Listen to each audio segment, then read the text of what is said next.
Hello, everyone. Welcome back to Ray Cigar Lounge. This is episode 30. Deck the halls, not the humidor. It's good to see everybody in the chat here. And of course, as always, my name is Ray. Woo-hoo! Yeah. As always, sitting right across from me, the legendary Hawkeye has flown in. What's up, guys? Woo! Yes. Yes. We are back again, episode 30, Deck the Halls, not the Humidor.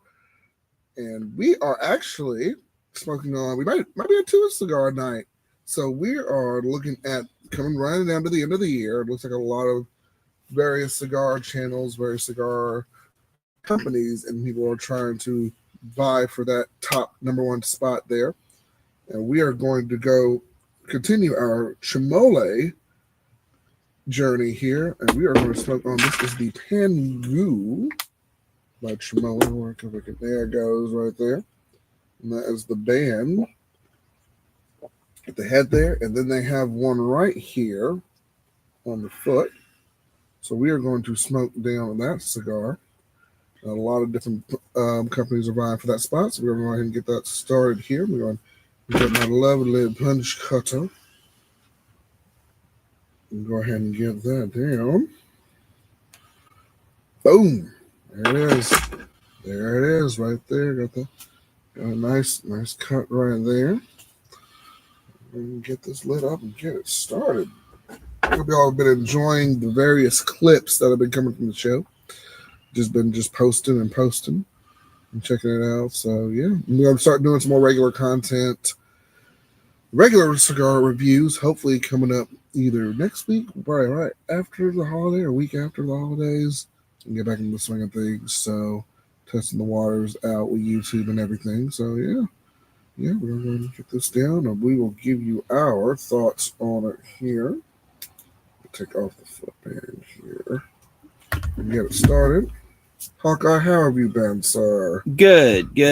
All right. Good deal. Good deal. That is in the building. Here. Cigars are so incredibly pretty lit. Yes. And even the aroma off the cigar is actually pretty nice. We smoked the Dynasty the last time we were on the show, but we are going to enjoy a Pangu cigar here. We'll get this lit, courtesy of Founder Cigars. We'll get that right there. Nice even burn right there. Let's go.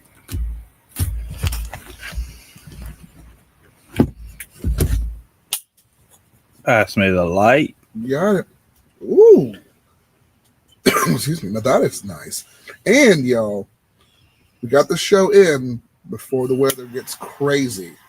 So it is a warm 58 degrees in here. I know some people that ain't warm. If you're like in Florida or somewhere like that, that's like ice cold. But it is nice and warm. Like I'm wearing a t-shirt in here. And last week I was bundled up in 3 different socks and sweaters and all sorts of stuff. It was cold. Now it's going to be freezing tomorrow. There is going to be a winter weather warning tomorrow in our area. So that's going to be fun. It's going to be in the teens here tomorrow. So that's going to be fun.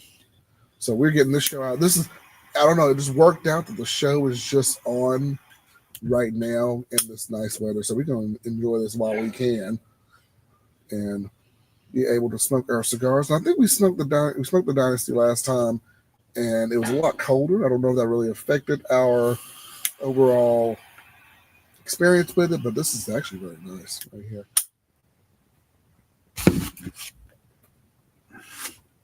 Had a little bit of trouble lighting it. So that's my fault. That was because I was doing a bad job. Yeah, it's all good. No worries. So this is the Pangu series. We'll just go over a little bit of this Chimole cigar. So it's from the Mija Havana factory. Ecuadorian Habano, Nicaraguan binder and filler, and the Nicaraguan Dominican filler. So that is what they have right here. So courtesy of Chimole for sending this in. So far, so good. I like the flavors. The notes are getting off it. This is a very good cigar. Hawkeye has approved of it for the first couple of draws he's got on there. Now I'm enjoying this too. We've been storing this for a while, so we've been enjoying it right here. Oh yeah. Honestly, the what hit me was it's like kind of the quality of that. Remember that game day cigar we smoked? Mm-hmm. It kind of hits like the quality of that. Not the same flavors, but the same quality. Okay. So Cool. it's right up there with those, what, Yeah. $40, $50 cigars we smoked? Yeah. These were, again, courtesy of them. They just send it to me like, hey, you want to try these? Yeah, I think so. Yeah, I'm kind of getting that. Yeah, it just gives you the reminder of it's as pleasant of a smoke as those were. It was was that one, the Padron 1952? I think the one we got. It was the one that was owned by that famous guy. Okay. Basketball player, some basketball player. LeBron's or was it Michael Jordan? Michael Jordan. Might be Michael Jordan. Yeah, okay. Yeah, those are he loved those cigars, yeah. Yeah, those were good cigars. Yeah. Those are pretty good. But this one's pretty good. This is a good medium full body cigar. Yeah, good thing we ate before we came out here, but yeah.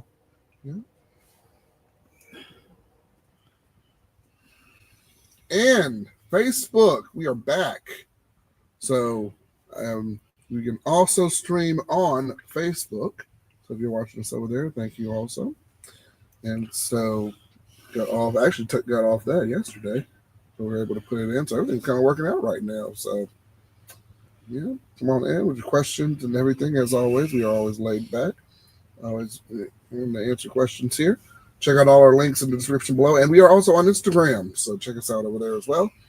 Continue to follow us. I'm already up to 60 people. I'm like, I just started this 2 weeks ago. And funnily enough, y'all, the only reason I started an Instagram was just to follow Phil Lamar. Because I wanted to see if he actually posted that picture from the Nostalgicon on his Instagram. I don't think he did. I don't see it. And that was the only reason I started. I'm like, well, you know what? May as well start one for the lounge. So that's what I did. But excuse me, y'all. I recover from a slight cold that I had, but I'm gonna get back into it. And also good news for Victory Cigars. We finally finished the Ninja Gym. So yes, for the kids. So they're very happy. So we are going to smoke these Victory Cigars in celebration of that as well.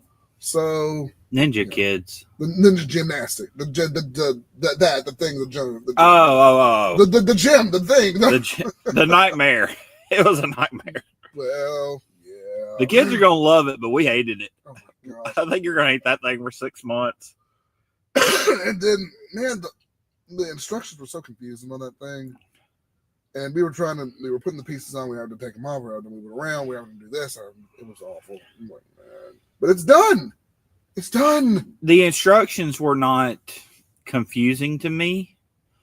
It was, a lot of it was pay attention to detail. And also, it wasn't the instructions. It was, shit wasn't labeled. It wasn't labeled well. Half the stuff wasn't labeled at all. Yeah. So we kind of had to guesstimate it, but it turned out okay. We had to just, and that's where we came up with problems. We were guessing, but we were taking the best guesses we could with. But everything's okay. It's stable. The kids have played on it. Yeah. We're happy. We climbed on it, so we know it'll hold. Right. Oh, yeah. We climbed on it. We had to put the net up. We had to put up some Velcro, some other stuff on there. But yeah. Oh, my man, Ray. I haven't seen you in a while, man. Ray, how What's you doing? up, Ray? Ray Ogo. Another good friend to the channel, right? I know we have got to hit up some kind of cigar adventure together. I know there are a couple of them coming up. Y'all know you did Yarber City, and I've been looking at a couple of them to try to go to. It's just like, yeah. Been on tour, yeah. Yeah, man. Ray, you are living your best life. I love the B4L page that you have. You're living your best life, man. But yeah, I gotta make my cigar tours and doing a couple of things too. Me, Hawkeye, the Legend. We gotta get the game together. And some members from the lounge can join us too, and just go on a couple of different tours and stuff. So Okay, Tampa, Miami, Fort Lauderdale. Okay, Charleston. Ooh, we travel. Go ahead, Ray. Go ahead. Go ahead. Yes. Yes. Yep. I gotta go to some. I'm gonna try to go to some cigar events next year if I can. Let's see where we go from there. But I know they're a lot of fun. A lot of fun. So I asked this question. I know it's weird, but what makes a cigar event like so special? Because I mean, I can see like you're all there together for cigars and you're all there to talk about cigars, and it's a group of people coming together, kind of like Comic-Con or anything else. Yeah. But what really gives it the what is the core that gives it the excitement, I guess? Like when you go to Comic-Con, you're meeting people that were in the movies, or you see panels. What's the big hype about a cigar? And actually, good question. Good question from Hawkeye. And like Ray just mentioned, people meeting like minds, favorite cigar brands. And it, like you said, it is kind of like Comic-Con or NostalgiaCon or something like that.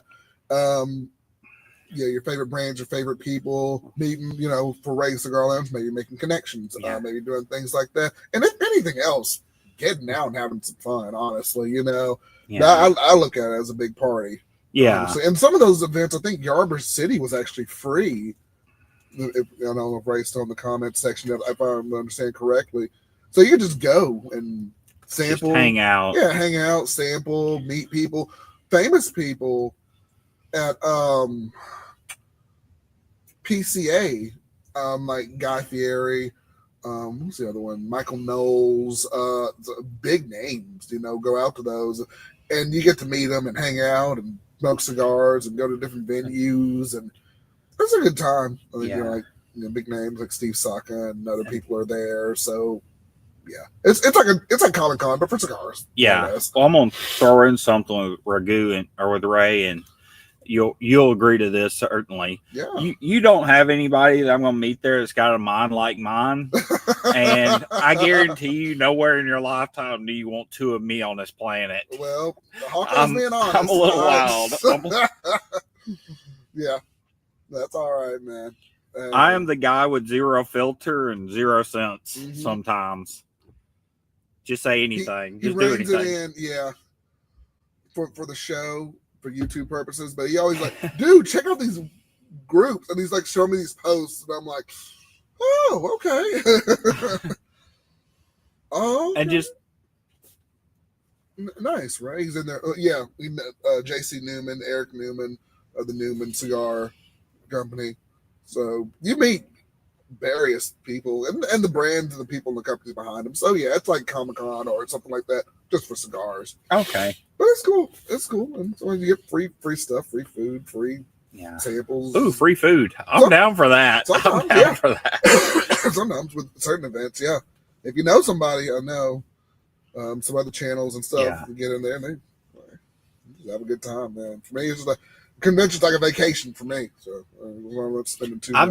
I've only been to one convention in my life, and it was a national youth convention for a church. Okay. Now we had a blast when we were there, but that was the only convention I've ever been to. Now I say we had a blast when we were there. The conference was 3 days, and we stayed a week. We went to Disneyland. We went to like 4 or 5 places in California. That was so Hawkeye in California. Yeah, it was. Hawkeye says that's not his state. Yeah, that's not my state. That's the only time I've been. I won't go back. He's like, oh, that ain't my state. I might go to the West Coast. I would visit. I would never live there. Sorry for my subscribers y'all out in California. I'm sorry. I would go there. I would not visit. But yeah. Excuse me. Yeah. Their smaller cigar is good. This cigar is awesome. Yeah, I might like this. Y'all need to put the Pangu if y'all are going to do cigar of the year. This one is good. Yeah. This one is really good. Now they have another cigar. I'm going to see if we can get it in before January. I'm not going to do a show next week because it is my wife and I's 10-year anniversary, and we are not doing a show next week. But the week after, I'm going to see if we can smoke that last Chimola cigar that they sent us and see if it compares and see where we are. But the week after is Christmas. Hold on. Because next weekend's the 20th. The next week is the 25th. 27th. 27th. Yeah, that's what I'm saying. It's right there at Christmas. Yeah, it's the 27th. You should be good. Yeah. All that hype. Hopefully it'll die down. But, spend some time with your families and enjoy yourself. Yeah. Definitely. Smoke some good steaks and eat some good food. But, yeah, that's going to be the one. If we can get it in by the end of the year, then we can do a comparison. And I got to make my list as well of my favorite cigars of the year. And I've had some pretty good ones and some pretty but y'all know how it goes. I'm going to do a top 5. Most people are doing a top 10 list. We'll see how it goes. But I will get that video prepared as well. I get collecting everything next week. So, yeah. What day is New Year's on? New Year's Eve. It's what day of the week? Let me see. Ooh, that's not my calendar. Hold on a second. Thursday. Oh, no, I'm sorry. Wednesday is New Year's Eve. Okay. Yeah. So. I might do a New Year's Eve party. I want to. Or, I don't know. I'm going to throw it out to you. Yeah. We can do a, get so many likes, get so many subscribers. Yeah. We'll do our 24-hour show New Year's Eve to New Year's Day. Does that sound good with you? That's not a bad idea. Yep. Okay. 24-hour before the 24-hour. Yep. Interesting. And I'm going to have to put that in there, but yeah. Raining in the new year, yeah. Raining in the new year. I like that. Hawkeye's on something there. Okay. And to answer Ray's question, this is the Chimole Pangu cigar. Chimole sent me in a couple of sticks to try for the channel. And Hawkeye's also smoking the other one. I think I like this one a little bit better than their Dynasty. I think it has way more flavor to it. But yeah, we're enjoying this one here. Like a couple of companies are vying, like I was saying, for that top spot. The number 1 cigar of the year. But this one is great. This one is really good. It might be in my top. I don't know. We'll have to see, man. The year is still here, so yeah. It's still pretty good so far. Good questions. Y'all come on in, enjoy yourselves. Got a little bit of light rain right here. That's okay. That's all right.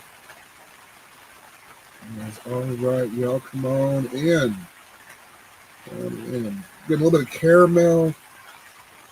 Oh, I'm so sorry. And it's not the cigar. I'm actually recovering slightly from whatever cold or whatever gunk has been going around here. But yeah. If you're new coming in, we are smoking the Chimole Pangu cigar, courtesy of Chimole. And make sure if you are not subscribed to the channel, please make sure you like, comment, subscribe. Y'all know what to do with that. Enjoy yourselves.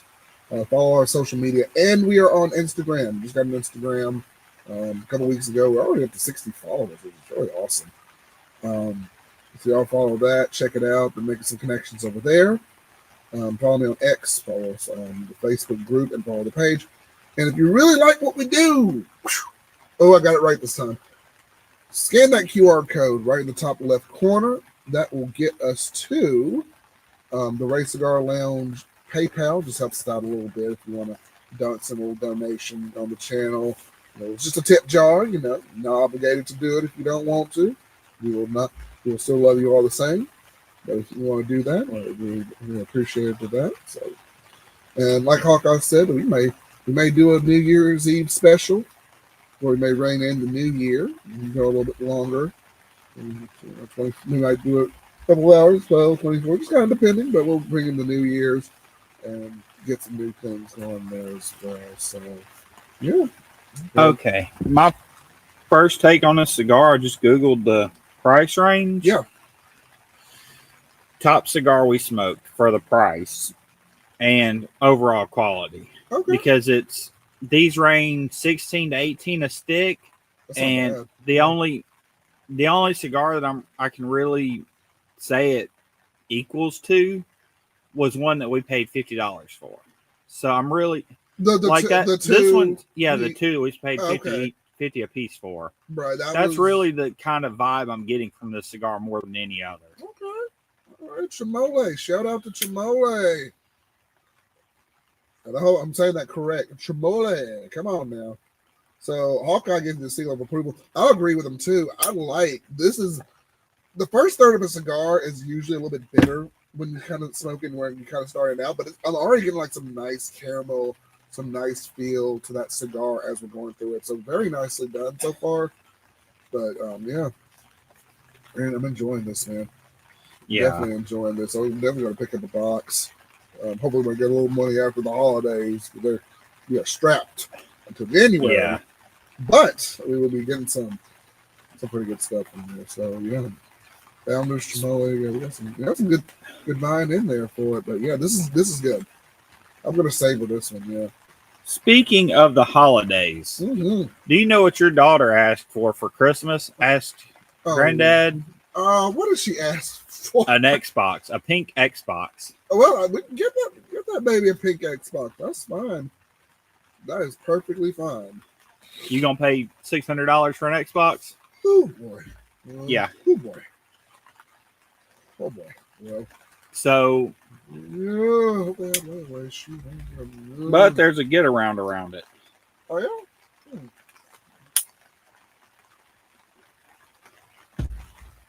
I have Xbox Game Pass. So with the Xbox and Xbox Game Pass, you can hook your controller up to your tablet or phone. Yeah. And get on there and you can play through you can play games. Okay. So she can play games on her. Can play the Xbox games on her tablet with a controller. Oh wow! Okay. Through my account. So the only thing it will actually cost y'all is a $50 controller. That's incredible. So our grandfather is getting her an Xbox controller for Christmas. That was incredible. I didn't know. I've seen people use their like PlayStation controllers and play like on the computer and stuff. I don't know if that's quite the same thing, but pretty much same thing. Is it okay? I can do it on my computer. They just also do it through the phones. Okay, interesting. And I love the sound of this rain. I don't like it when it's like super heavy where we can't hear anything. This is perfect right here. So we are also in the lounge enjoying the rain, the slight sounds of rain, but able to speak to you guys. Wonderful. Wonderful. This is great to sit in the tin in, but when we go inside, it's going to suck. Oh, it's going to absolutely suck when we go inside. But yes, right now we are going to savor the moment. And it's not dripping to the tent. It's not doing anything. It is just chill. And that's what I love about it. But let me know in the comment sections what y'all are smoking on. Is yours staying lit? Yeah. Yeah. Mine is good. Mine died. Oh, no.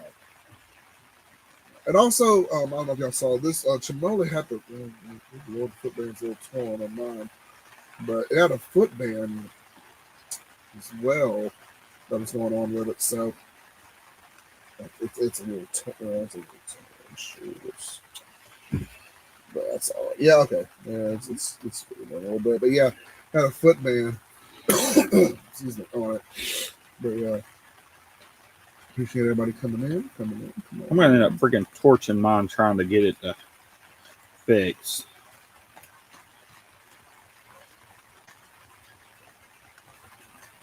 How's it going over there, Hawkeye? Is it? Yours looks like it's blood red, but it's not drawing. Oh, looks like you got a little mouse hole in there. It looks like. Yeah, I noticed. Yeah, try to. Well, it's not a mouse hole because it's. I mean, that's as far as it goes. It's solid right there. Huh. Oh. That's crazy, oh, everybody. Have some good holiday plans coming up. Yeah, Christmas is right around the corner. You got your kids, something, got your wives, your loved ones, your babies, something. Let us know in the comments as well how you celebrate the holidays and what sticks you like to smoke during the holidays as well. Just enjoying yourself, man. So let us know in the comment section. Yeah.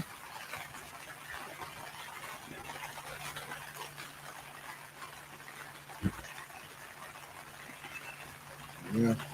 Look, y'all. I even put on my Facebook. Look, bill collectors, y'all ain't getting nothing till January. I'm just saying. Christmas, we go all out in the family. It's one time of the year you can always just sit back, relax, enjoy yourselves, put your worries to the side. January, it should just be a law. Look, just don't call us until January. No bill collectors. Y'all don't call. Y'all don't do anything until January. That's what I'm saying. Enjoy yourselves during the holidays, and that's what it should be relaxing. And, that's it. That's the way I look at it. So, yeah. Okay. No, I got it fixed, and it didn't torch it. Thank God. Cool. Took some effort though. It was really. I guess the way it went out or burned out. I don't know. Sometimes you can do a overall even burn. It should usually work itself out. But it was like I was getting no smoke. Like the end was smoking, but it wasn't coming up through the cigar. Like it. Interesting. Wow. But yeah. Just as always, if you're new to Race Cigar Lounge, please make sure you like, comment, subscribe. We are trying to hit our goal. Let's see if we can get 500 subscribers by the end of the year. 1,000 would also be better. So that's kind of, if y'all want to know what I want for Christmas, that would be very nice. Because I know something that I would want for Christmas. But, that's a little something there. Just so y'all know, he wouldn't say no to a bottle of tequila either. I would not. So, if you want to get that as well, paypal.com/Race Cigar Lounge. You can get that hooked up as well. Or send us an email. You can definitely ship a bottle of vodka to us. Hey, ship us a bottle, some sticks. We will take it. We will happily take it. Yes. We will rate liquor for you if you want us to. Hey. Or you can. I don't drink. There you go. I'll rate some liquor now. There you go. I'm good. I'm good with that. But show some love, man, during the holidays. So yeah. Excuse me. Yeah.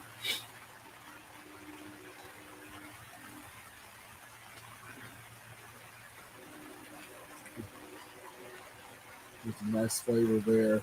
The ash is good. Construction's good. I'm just kind of chilling on this first third here. We're doing all right. Hangu, which is on the menu tonight. That is what is on the menu tonight. Get some cedar too off of that. Getting a whole lot of flavor. Good. A whole lot of flavor. That's what we like too. Yeah. A medium body, good cigar with good flavor too. Nothing just like too like nothing with too much dark coffee or anything in it. I'm getting some good cedar and some good cocoa in it. And that's kind of what I like. I don't taste smoke. Like some cigars, like they'll be like it'll just taste like almost straight smoke. This one's got a whole lot of flavor and like you can't even tell you're smoking a cigar.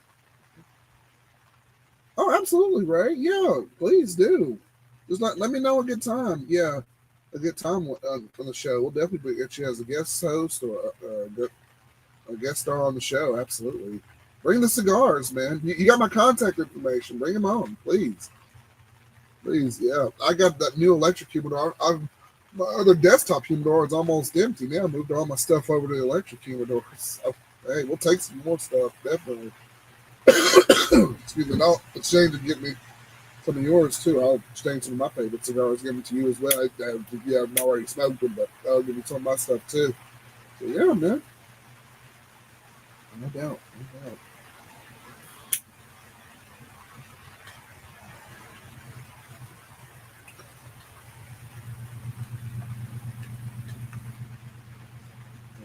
Yeah, man. You just make sure you like, comment, subscribe. Make sure you leave the comments down below. We will absolutely answer them. Talk about y'all know we'll talk about anything. Always open show, open smoke session. Yes. Come on in. Come on in. Right now, we are listening to the rain, enjoying some Chinole cigars, and enjoying the company of the people here. So, there you go. Mhm.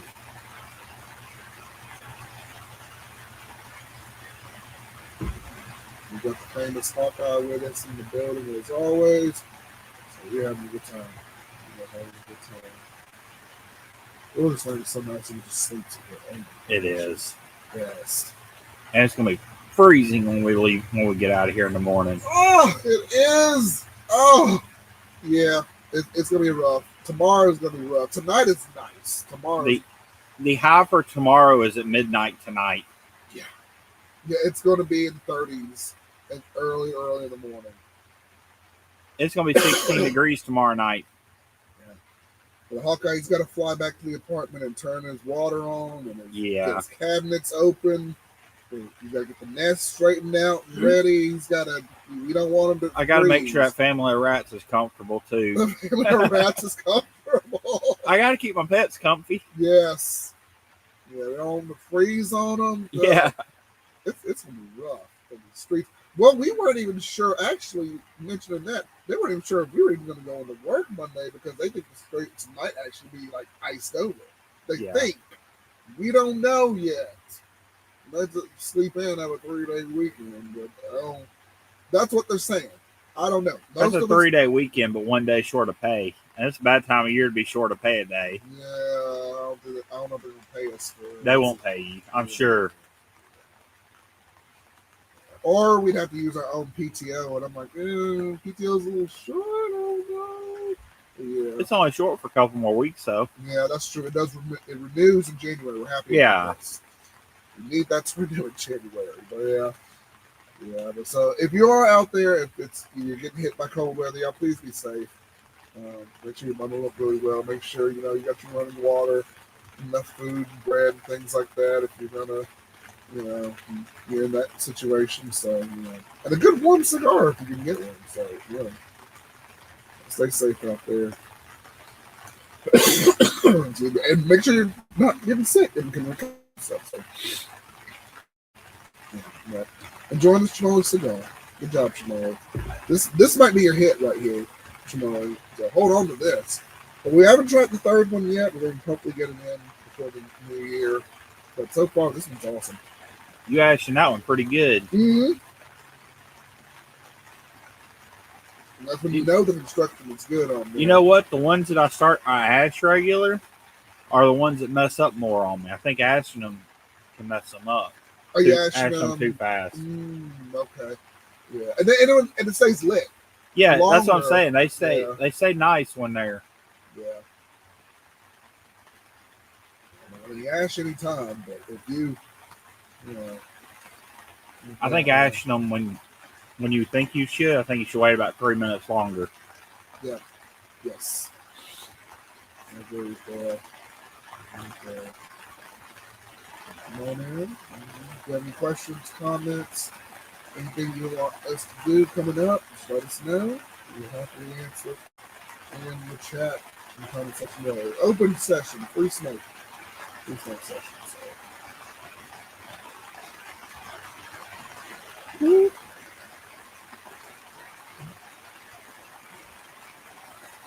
That one just ashed right down below my feet there. That's okay. I was just about to put it over there. There's nothing in my ashtray. It's now on the floor. No, it's on the. But hey, congratulations, guys! We just ash wherever we want to. Pretty much. Ash it here, ash it there, ash it everywhere. You're a bunch of ash homes. Just don't show your ash. Yeah, please don't. No. Oh man.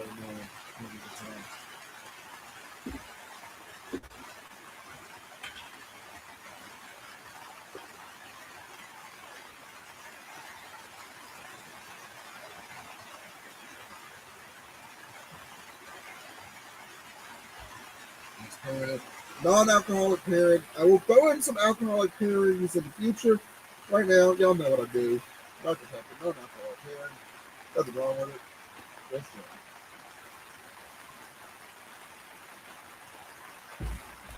If it were me, I would think that a non-alcoholic pairing is better with a cigar Yeah. because then you're like you need something to, you know, get the taste out of your mouth a little bit so you can refresh yourself. Mm-hmm. But at the same time, I would rather it be something that didn't, you know, halfway burn going down. Yeah. Already, it may just be me, but I have enough issues with my chest hurting a little bit when I smoke 2 cigars. Right. So I'd rather, you know, not be messed up all the way around. There you go. You have an enjoyable experience. Yeah. Okay.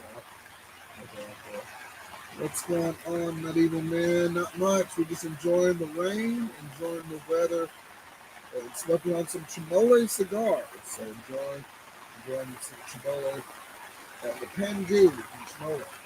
So thanks for coming on in, Medieval Man. Thanks for stopping by.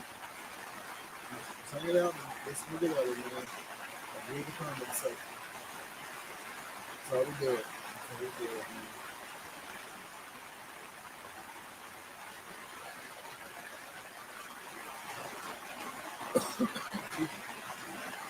I've been posting a lot of clips from the show, so I hope you guys have enjoyed our fun moments there. And we're posting more to come. Way more clips to come. Some regular content on the way as well. So.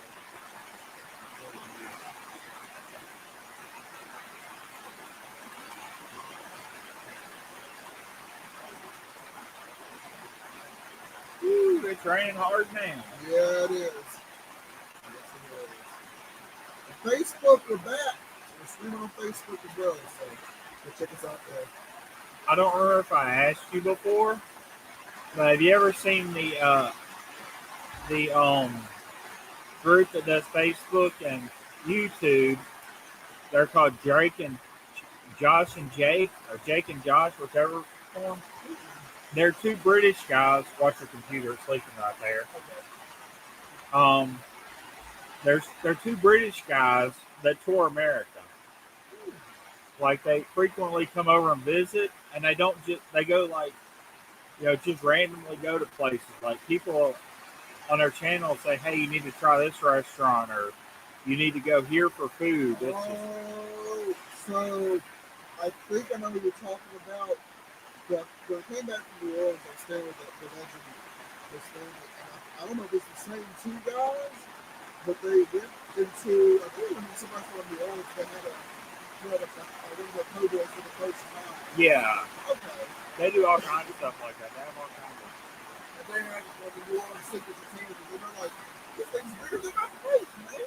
And they were just like, doing the stuff. And I was like, oh, okay. Yeah.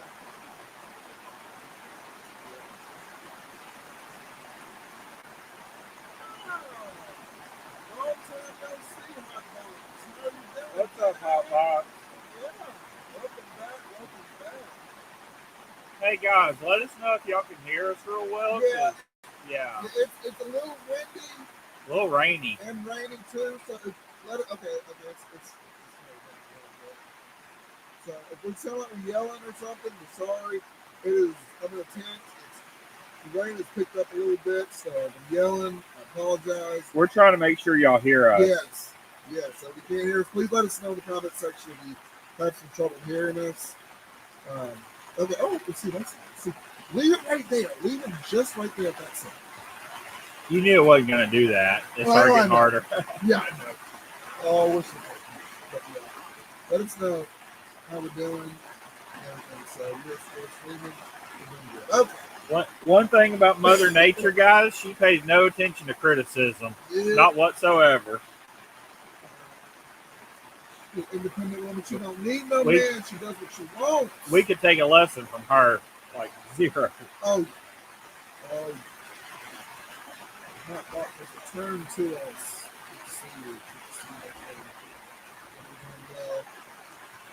Woo. Yeah.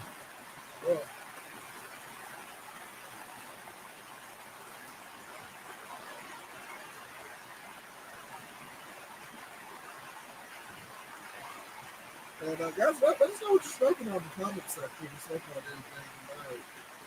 Because we have our Chimole cigars This is the Pendu. We are short one more time. I'm going to short one more time for the show level.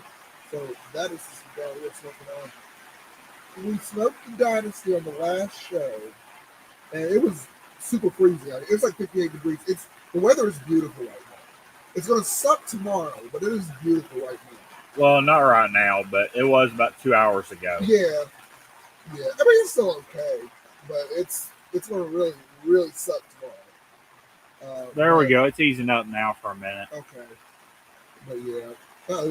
Ray, you said low volume. Hold on. Yeah, it's hard to. It's still hard to. Hang on a second. It's because it's raining so hard, it's hard to hear us, surely. Yeah. Yeah. Let me know if that's a little bit better. Okay. No, it's not. Let me pull that out. But yeah.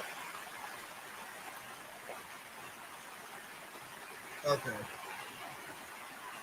The rain's, yeah, okay, it's turning out a little bit. But yeah, we smoked the Dynasty on the last show, and that one was okay. But I think the Pangier is a little bit better. So I would say if they want to have a good, chance at cigars and convention, I would say they need to put this one in. That's my opinion. But yeah. One year you brought up the icy roads Monday morning. Yeah. One year it snowed like in a dead center of the day, and it got so bad like right in the middle of the day that my father actually, where the high school is? Yeah. He had to walk from the high school. Some idiot stopped going up the hill, and everybody got backed up because you can't go up the hill. And anyway, he had to walk home from there. Like there's no other way. That's oh gosh, that's awful. Oh man, that was like 10 years ago, but it was that year it snowed like 8 inches, 10 inches, which is a lot for us. Yes, it is. I don't know if you remember that, but it was, yeah. I was working the UAB. We had to stay overnight to take care of the animals and such. Yeah. I had to sleep on a pile of animal feed in the closet. It was awful. Didn't have a blanket or anything. It was just like, it was bad. It was. I would have just said I'm not going to sleep. Yeah, that was crazy. My apartment at the time was only 3 miles away. I should just left home or something. But 3 miles ain't a far walk when you determined enough. Yeah, I've done it before. Shoot. Yeah. Going from there. Man, shoot. Yeah. Hey, nobody. UAB is a bad area, but nobody's out robbing you that day. They frozen. Mm-hmm. Nobody out on that road that day. Shoot. But they gave us like free breakfast and stuff at the cafeteria and stuff like that. So I mean, that was nice. So, but that was a rough year.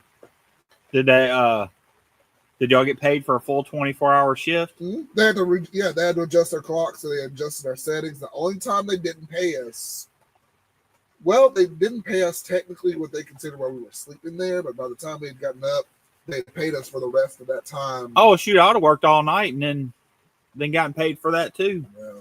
I mean, especially the sleeping condition you said. Yeah, it was. I wouldn't even. I'd be like, no, I'm just gonna work. Yeah, you couldn't. That's another 8 hours you're paid for instead of sleeping miserably. Or no sleep. No real sleep. No sleep at all.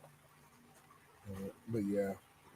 Ooh, the rain is subsided. Oh, there you go. Hope y'all can hear us a little bit better. Just reminiscing about some old days in the snow or some memories there. But yeah. I can't believe some of the stuff y'all like. How really bad UAB, which I guess it wasn't as bad as I think, but from some of the stuff y'all have said about working at UAB, I can't believe it was, that crazy with it being such a big, quality hospital. Yeah. Oh, yeah. Like this is a hospital that the NFL players, like pro sports players, go for certain injuries, go there. Mm-hmm. Oh, yeah. That's where the top people in the world are on those injuries. I can't remember. There's like several injuries they go there for. So you have the hospitals, and then you have the university side. So I worked on the university side, which had its ups and downs. I mean, like anywhere there, but yeah. And the benefits weren't as good, but it was research. It was animal science. It was just what it was. I don't know. Yeah. But yeah. So yeah, there's 2 different sections that you worked in. And then besides the HR and all, all those other places, but those are the 2 big ones that we were in. But I just think that a university and hospital is making billions every year. They've got to be making. I mean, and they're expanding too. Yeah, they're expanding like crazy. They're always expanding. That property, yeah. They own the state hospital now. The state mental health hospital. Yes. I read in the paper that they bought them out. Mm-hmm. Yeah. That's where they send people to train. Yeah. UAB is massive, man. Yeah, and it just continues to get bigger. Yeah. Go Blazers! Yes.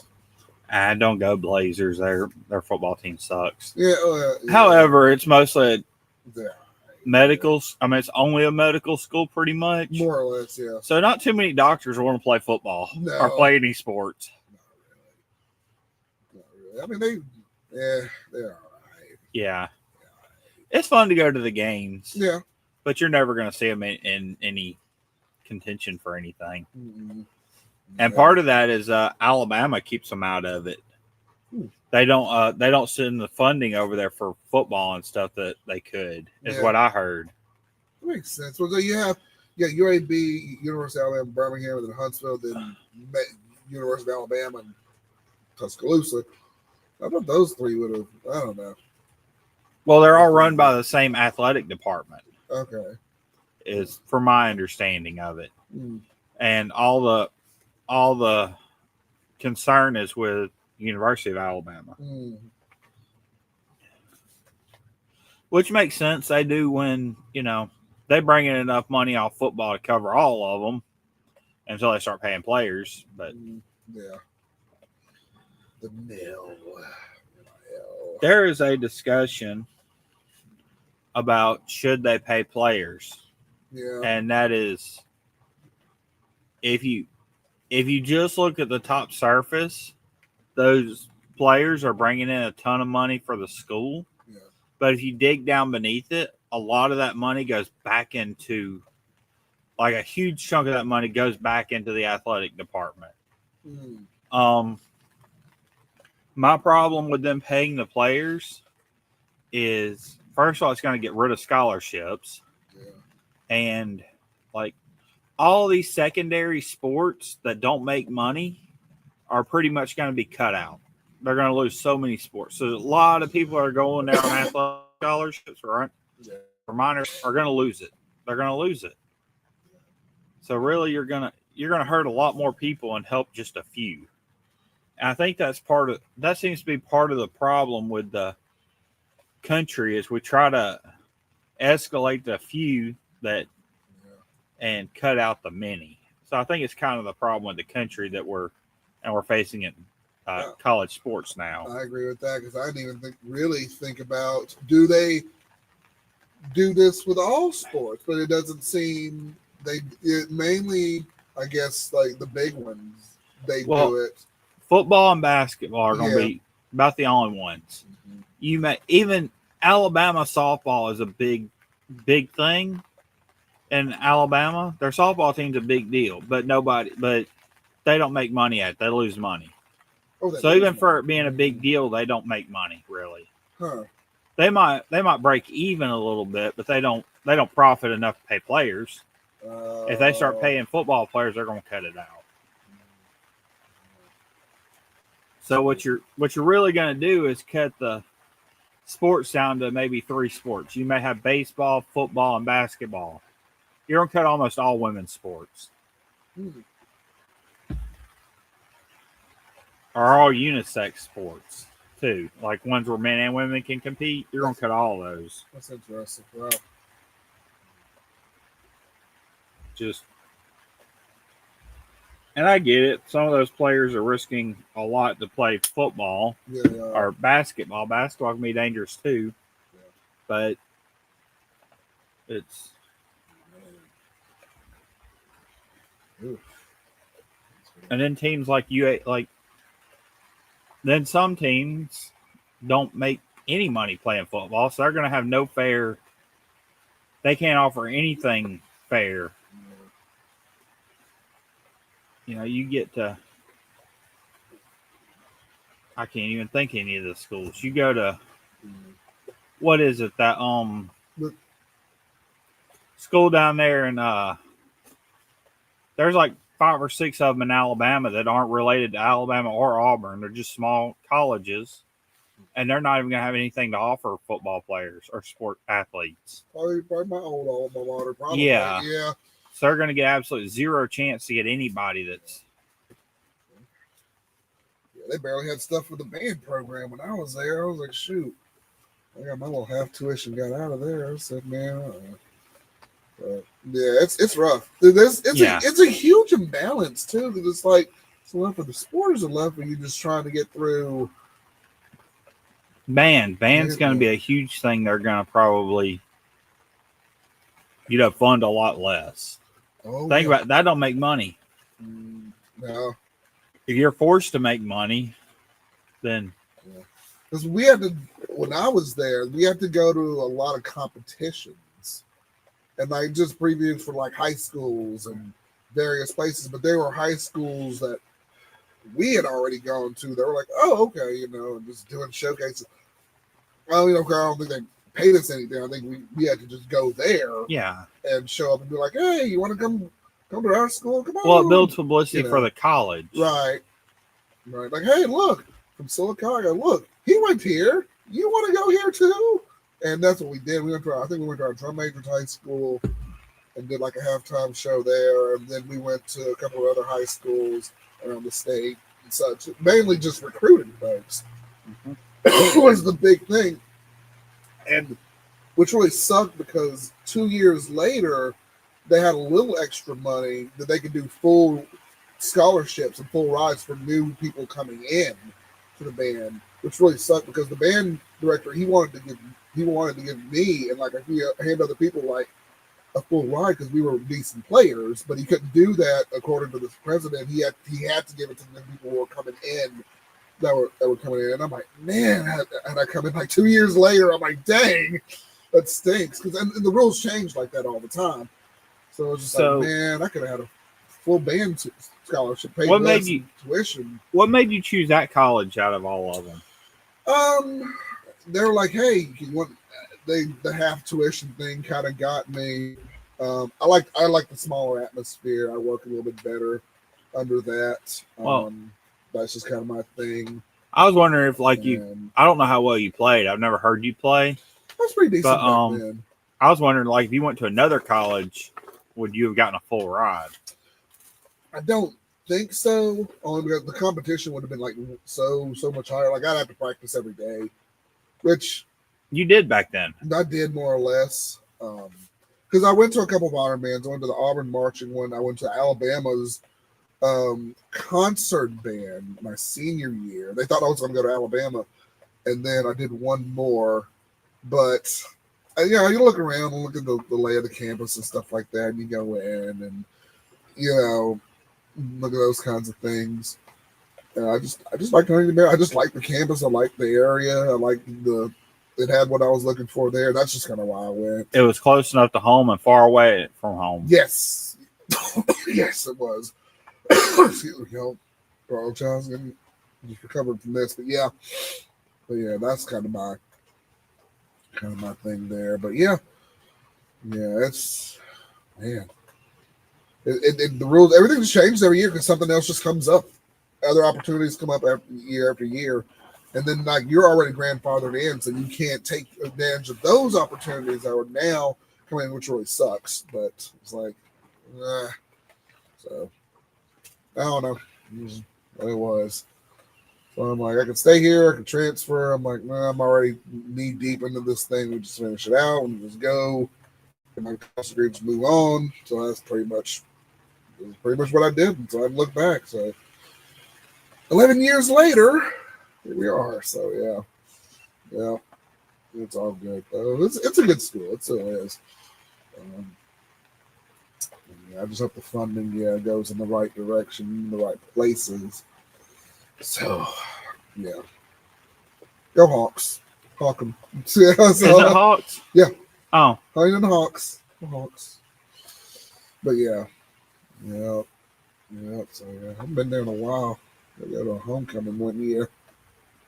Yeah, me and the legend wanted to hit it up down there. And of course, don't take your son. He may want to go to that college. He don't need to go to that college. From what your wife said, he's going to be about 6'4". He needs to play basketball or some kind of sport with that. He wants to do baseball. He wants to do everything. Yeah. Which is great, but I'm like... He never wants to do it long term. Yeah, like he wanted to do theater, dance, and all that. And he was like, that wasn't for me. And we tried scouting for a few years. Like, that was you, though, not him. That was me, fair enough. And I thought he was enjoying it, but he's like, no, okay. So now... He enjoys hanging around people. He does, yes. He is a very gifted athlete. Like, he's got the ability to be a really good athlete in several areas. Yes, he does. You can see it. Here is his flaw with athleticism. He's not competitive. You know what? He's not. He's not. You're right. No, now I'm thinking about it. I'm like, he knows the rules. He knows how to do more or less knows the rules. He's not that competitive. For 8 years old and not he's thrown a football 5 or 6 times in his life. Yeah. He can put a good spiral on it. It took me I just showed him where to grab the football. He can put a perfect spiral and put it, I'm catching the ball 90% of the time. Every once in a while it's too low to the ground or too far for me to catch it. But, and he's throwing it. We were about 15 yards apart. Yeah. So he's, man. I mean, he's not competitive. Yeah, you gotta get that competitiveness on him. Alien lighters. Oh. And I would. Dry. But yeah. I know this is taking a gamble, but I wonder if you stuck him in a sport, talked him into sticking with it. When he got to middle school, well, he's in a private school now.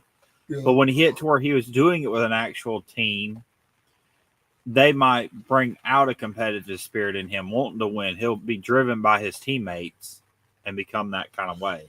Even when he played soccer for a little while, he was like, well, no one's passing it to me. No one's, giving it to me to score, to do this or to do that. And I'm like, well, Ruben, you got to go out there and do it, Even when we also did the Pinewood Derby, building the cars and stuff like that, his teammate would go down. They would beat him and say, well, I want to win. I want to do this and do that. And I'm like, well, Ruben, if you want to do that, we need to figure out ways on how to do it next year. Yeah.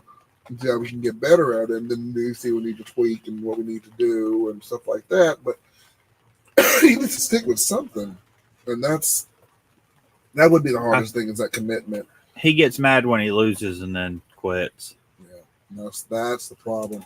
That's the next thing. But he don't care up until at the actual day of the competition. During the Pinewood Derby, he didn't really care about building the car until no.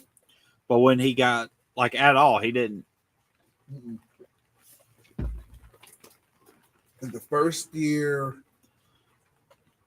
we botched that thing.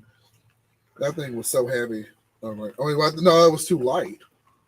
We didn't have enough weight on it. We didn't have anything to put under it. And he lost. The thing was going so slow. But he did a lot better this past year on it, made modifications, and he got a lot faster. He still lost, but he lost by an inch, though. Instead of all the, his other cars are down all over the track. His heads are still going down. But I think when I looked at that car, the y'all put the weight in the middle or toward the back of the car. Yeah. The front. Always put any weight you're putting on something that's just going downhill. Always put the weight to the front. The weight pulls it better than it pushes it. Yeah. I know that's the rule. I know that's how it works. I don't know the actual math as to why. I'm pretty good at engineering. I just don't know the math. That's all right. That makes sense. Yeah. I don't know if we have to put it right in the middle. I wonder if it's just for like weigh-in purposes or what. Did you put it on there? Or did the judges? The judges put it on there. And the way our car was designed, well, I wonder if we could have slid one. Well, we're not on it now. We probably could have put it a little closer to the front. Another thing is cut as much of the car off as you can, and make it absolutely aerodynamic, because they have to make it weigh the exactly the same as all the others. Mm-hmm. So the lower you have it to the ground, the less wind that it's fighting it, and they put all the weight up underneath it, so that's not going to drag anything. That's one, yeah. So it makes it run faster. Yeah, with that. I know it sounds petty or weird that I would know that kind of stuff, but I actually like building stuff usually. Oh yeah, Hawkeye's pretty handy. I'll grab that lighter right there. Looks like mine went out there. Yeah, now you're enjoying that. Jamal, you? I love it. Good. Hawkeye really seal of approval, y'all. Yeah, Jamal, we hope you're watching. This is your winner right here. This one right here. Yeah. Please hold on to that one. Yes. But we'll try your third one, though. We're going to give it a fair shake. We're going to try your third one. See how it pans out. So, yeah. After that last one and this one, they make some great cigars. They really do. That first one we tried, I can't remember what it's called. That first one we tried. The only issue I had with that, and I was having a little bit of issue with the middle of this one, is it's hard to keep lit. Okay. Now, I don't think it's the weather, because this one had the same. When I got right to the middle of it, or a little bit before the middle of it, halfway point, it was doing the same thing. And it took me, it was like really aggravating. You saw me over here playing with it, trying to get it lit. Yeah, it was stored the same way. I'm thinking, is it the humidity or whatever? It can't be, because every cigar we've smoked has been done the same way. And none of them do it. It's a cigar. Okay. But if I'm not storing it right now, I mean, let me know, because that'll affect it as well. But it would be, you stored 50 cigars we smoked together, right? Yeah. And these two in the same way, and they're wrong? I don't see that odds. Okay. Fair enough. That's fair enough. Yeah. All of them in the same box, and only two from the same company come out wonky.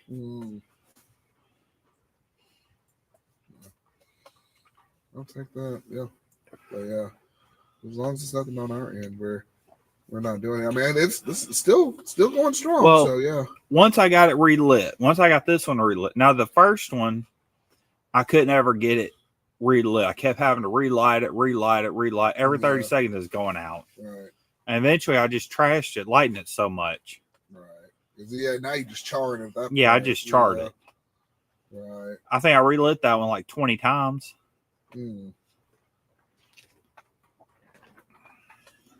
Always have a good cigar. You know, you can just keep it lit.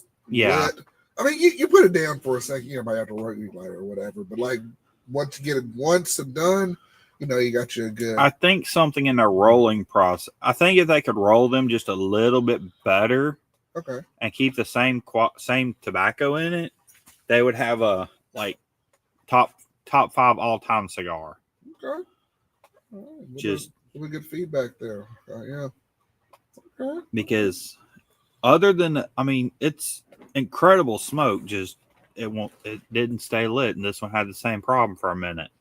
Okay. Nice. So we got a little bit of good feedback there from Hawkeye. If y'all have ever smoked any of these Chimola cigars in the comment section below, please let us know. We would also love to hear some feedback on your thoughts on any of the Chimola cigars. We are looking at these cigars for the first cigars of the night here as we are going through our show tonight. And like always, please make sure you like, comment, and subscribe to the channel if you are new here. And if you like what we do, like a commentary, like the channel, please go right up there. Right up there. And please scan the QR code or click on the link in the description below. Give us a little bit of tip there. The PayPal account, we really appreciate it. $5, $10, whatever you can do. Really would go a long way to help us out. And it just shows that, we appreciate what we do. So, we appreciate you being here. If you want to just subscribe to the channel, it does not cost you anything. And it helps us out in the algorithm. It makes you know that, hey, you want to see us a lot more. So, make sure you're doing that as well. Follow us everywhere. Y'all know what to do. And, hey, free form. If we can get 100,000 people to send us 1 penny each, we'd appreciate it. Yeah, I'll take that. Shoot, hey. I'll take that too. That'd pay for our cigars for a while. Hey, be about $1,000. I'll take that. Hey, PayPal would probably flip their shit. But yeah, I would be very happy. But we'll work. Like, why did you get all these pennies? Look, you do what you have to do, okay? Yeah. Man, yeah, yes. Our number one rule here, guys, is show me the money. Mm-hmm. Yes. Scan that QR code. Show us the money. Yes, please. Yeah, I got 2 kids in the mortgage to pay for. Show us the money, please. Yeah. Come on, YouTube. We know you're making money off us. Mm-hmm. For real. Y'all ain't paying us, though. Y'all making money. Shoot. But yeah. Yeah. That was my fault. Oh, good. Yeah, we are having a good time out here. The rain has finally subsided for the most part. It's like a faucet that turns on and off over here, but yeah. Okay, I'm going to take a break from that cigar for a minute, let you catch up, because it went out. Okay. And totally went out. Oh, man. All right, I will do so. And I always smoke a lot faster than you. You do. You do indeed. That's all right, man. Yeah. I am going into the second third of the cigar. Still has those nice flavors to it. A nice cedar that you're getting more so as we're going down to the second third of the cigar there. And just enjoying it. This is, again, if anyone is just now watching or coming in and out, this is the Chimola Pangu. This is their Pangu series right there from the good people of Chimola. So, curiosity.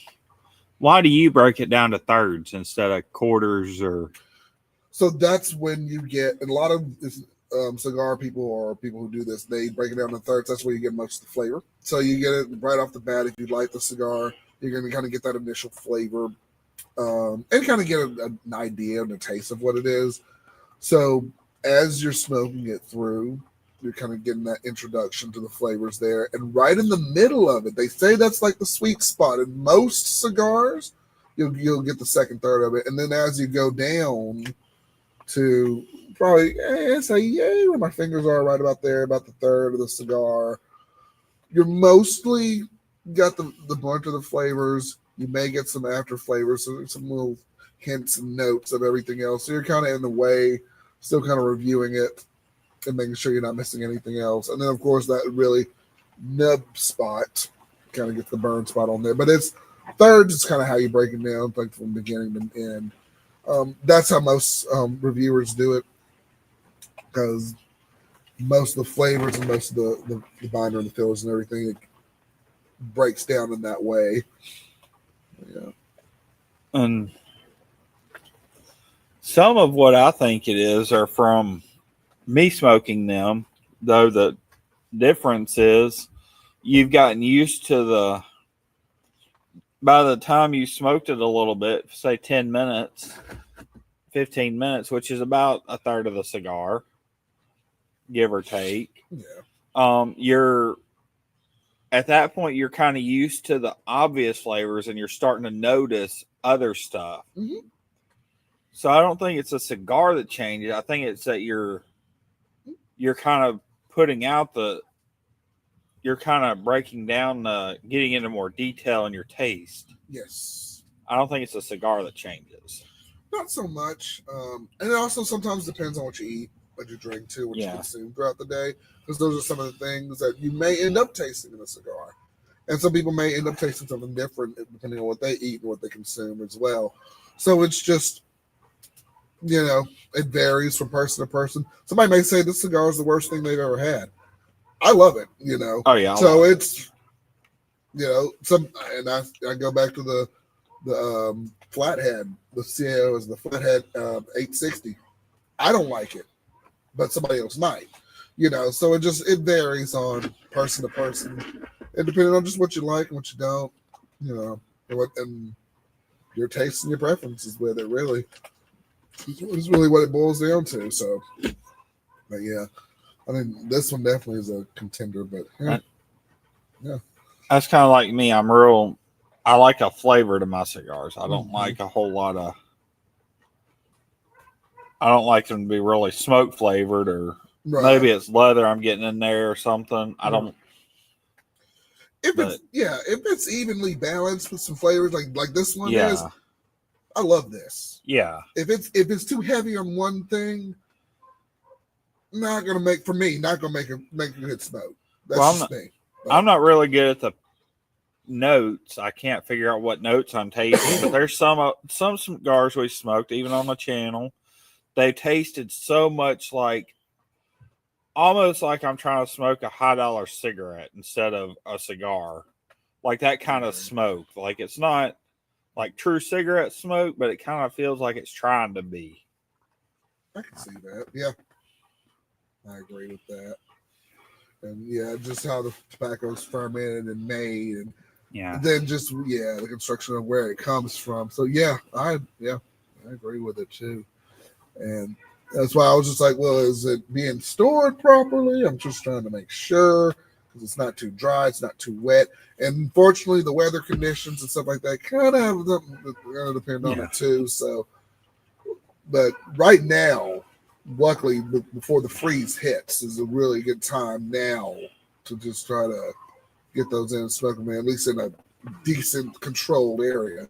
So, say, and I know we won't do this, but say we were smoking outside tomorrow, it'd be like, no, so that would, there are a lot of factors that go in and affect. I'm curious. I always run right mine about 10 minutes before the show starts. Yeah. I get mine prepped and ready, and I'm sitting here waiting for the show to start.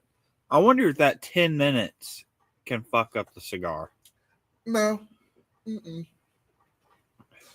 No, when you say 10 minutes, or like you just like...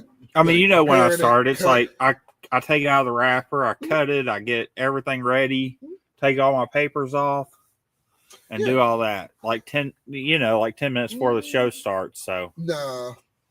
You'd have to leave that sitting out for 2 to 3 weeks before it really starts to like, And I mean, just taking it out of the cellophane and like just putting it down and then just not looking at it for 2 or 3 weeks. Well, I mean, I know that would fuck up that would really mess up the cigar. Oh, yeah. But I'm wondering if that's what's making it, some of mine not stay lit, stay right. I wonder if just that little bit of humidity, because we're in a very high humidity environment. Right. I wonder if that's kind of, just enough to make it not want to stay lit all the time. It might be. That's also possible if it's, but I think it would have to depend on the way it was stored, though. Also, for it to just go out like that, but it could be a number of reasons. Really. But I would. Just when you open it, and if you get prepared to smoke the cigar, I mean, wait a few minutes, but probably not 5 or 10 before you do it. But I don't. That's just me. Somebody in the comment section may say something different, but I don't know. But so good question from Hawkeye there. Let me know how y'all prepare or start your cigars if you're having a session or you're just hanging out or doing anything. We would love to hear in the comment section below, definitely. So let us know. That's how it goes. So man.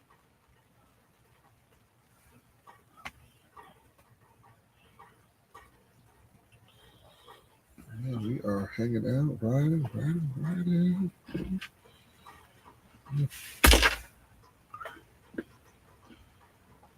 Now that light rain is coming back. That's nice. That is nice. All right. As we enjoy a wonderful evening here of cigars, friends, fellowship, and fun. Having a good time. Having a good time. We appreciate everybody being here, just hanging out with us, keeping the party going.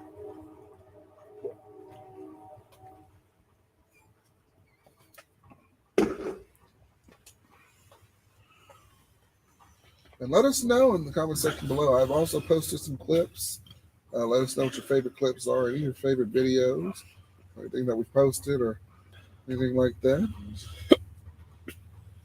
And more clips to come. More clips to come this week. So getting back on my grind.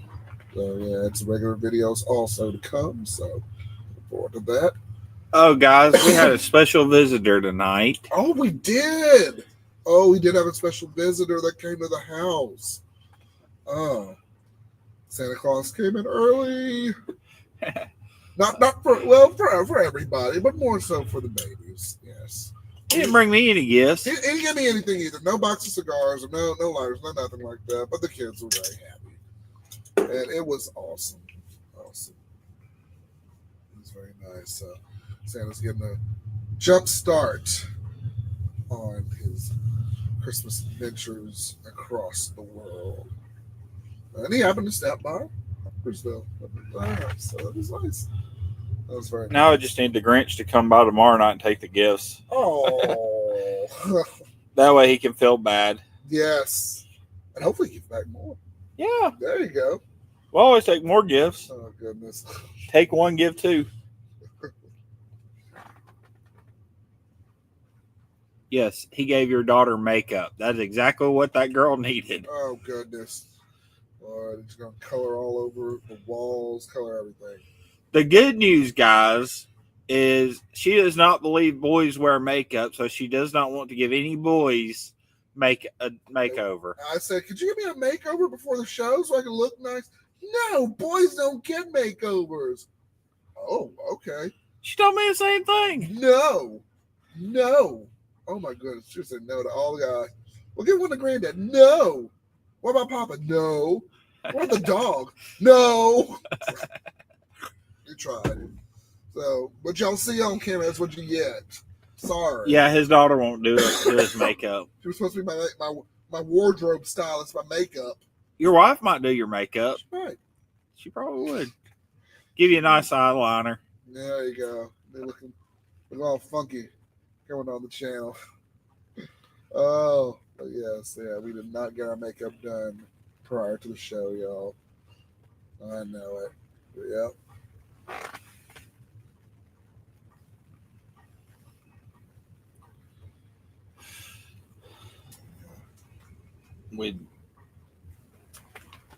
Although if she wouldn't have done it, we might have gotten a lot of views. Posted those pictures of us with makeovers. Oh, goodness. Give me a bouffant and some hair and some makeup on. Posted it on there. Guys, I tried growing my hair out. I can't stand it. No. I can't stand it. I had to cut it. Oh, God, it's not the Grizzly Adams, No. the big pier and everything. I hate when my hair, and see, like, even this is too much. For me, I got to get this style down right next week or week. Well, probably a week after, but yeah. I don't even style mine down too much. I mainly just I don't feel like mine grows too crazy. Yours isn't bad. Mine don't grow terribly crazy. But yeah, Now I don't have problems getting, with women being mad about it. Except my sister, she don't like beards, which I'm fine with that. That's your problem on your end, not mine. She likes mine okay. She tolerates yours. She told me she tolerates it when you were there. She said she likes it. She told me she flat out don't like beards. She didn't say that to me. I'll say one thing. I asked her one time, I said, do you like the beard? She's like, yeah, I like it when it's trimmed up and nice. Yeah, she likes beards when they're like done professionally, like Yes. very professionally. And then I said, okay, my dad has just a stash. She said, oh, don't do that. I said, okay, Yeah. just do the beard. I said, okay. I'd rather you just do the beard and just do that on there. I was Yeah. like, okay, well, I got you on that. But yeah. I heard women like it because it tickles when you do certain things. Yeah. Not going into more detail than that, but I heard women like it because it tickles when you do certain things. Yes. Use your imagination, guys. Yep, I can't say any more on YouTube. There you go. Y'all know what that is. Y'all grown folks. Yeah. Y'all know. But yes, all women, they have preferences. Yeah. Yeah. Yeah. So.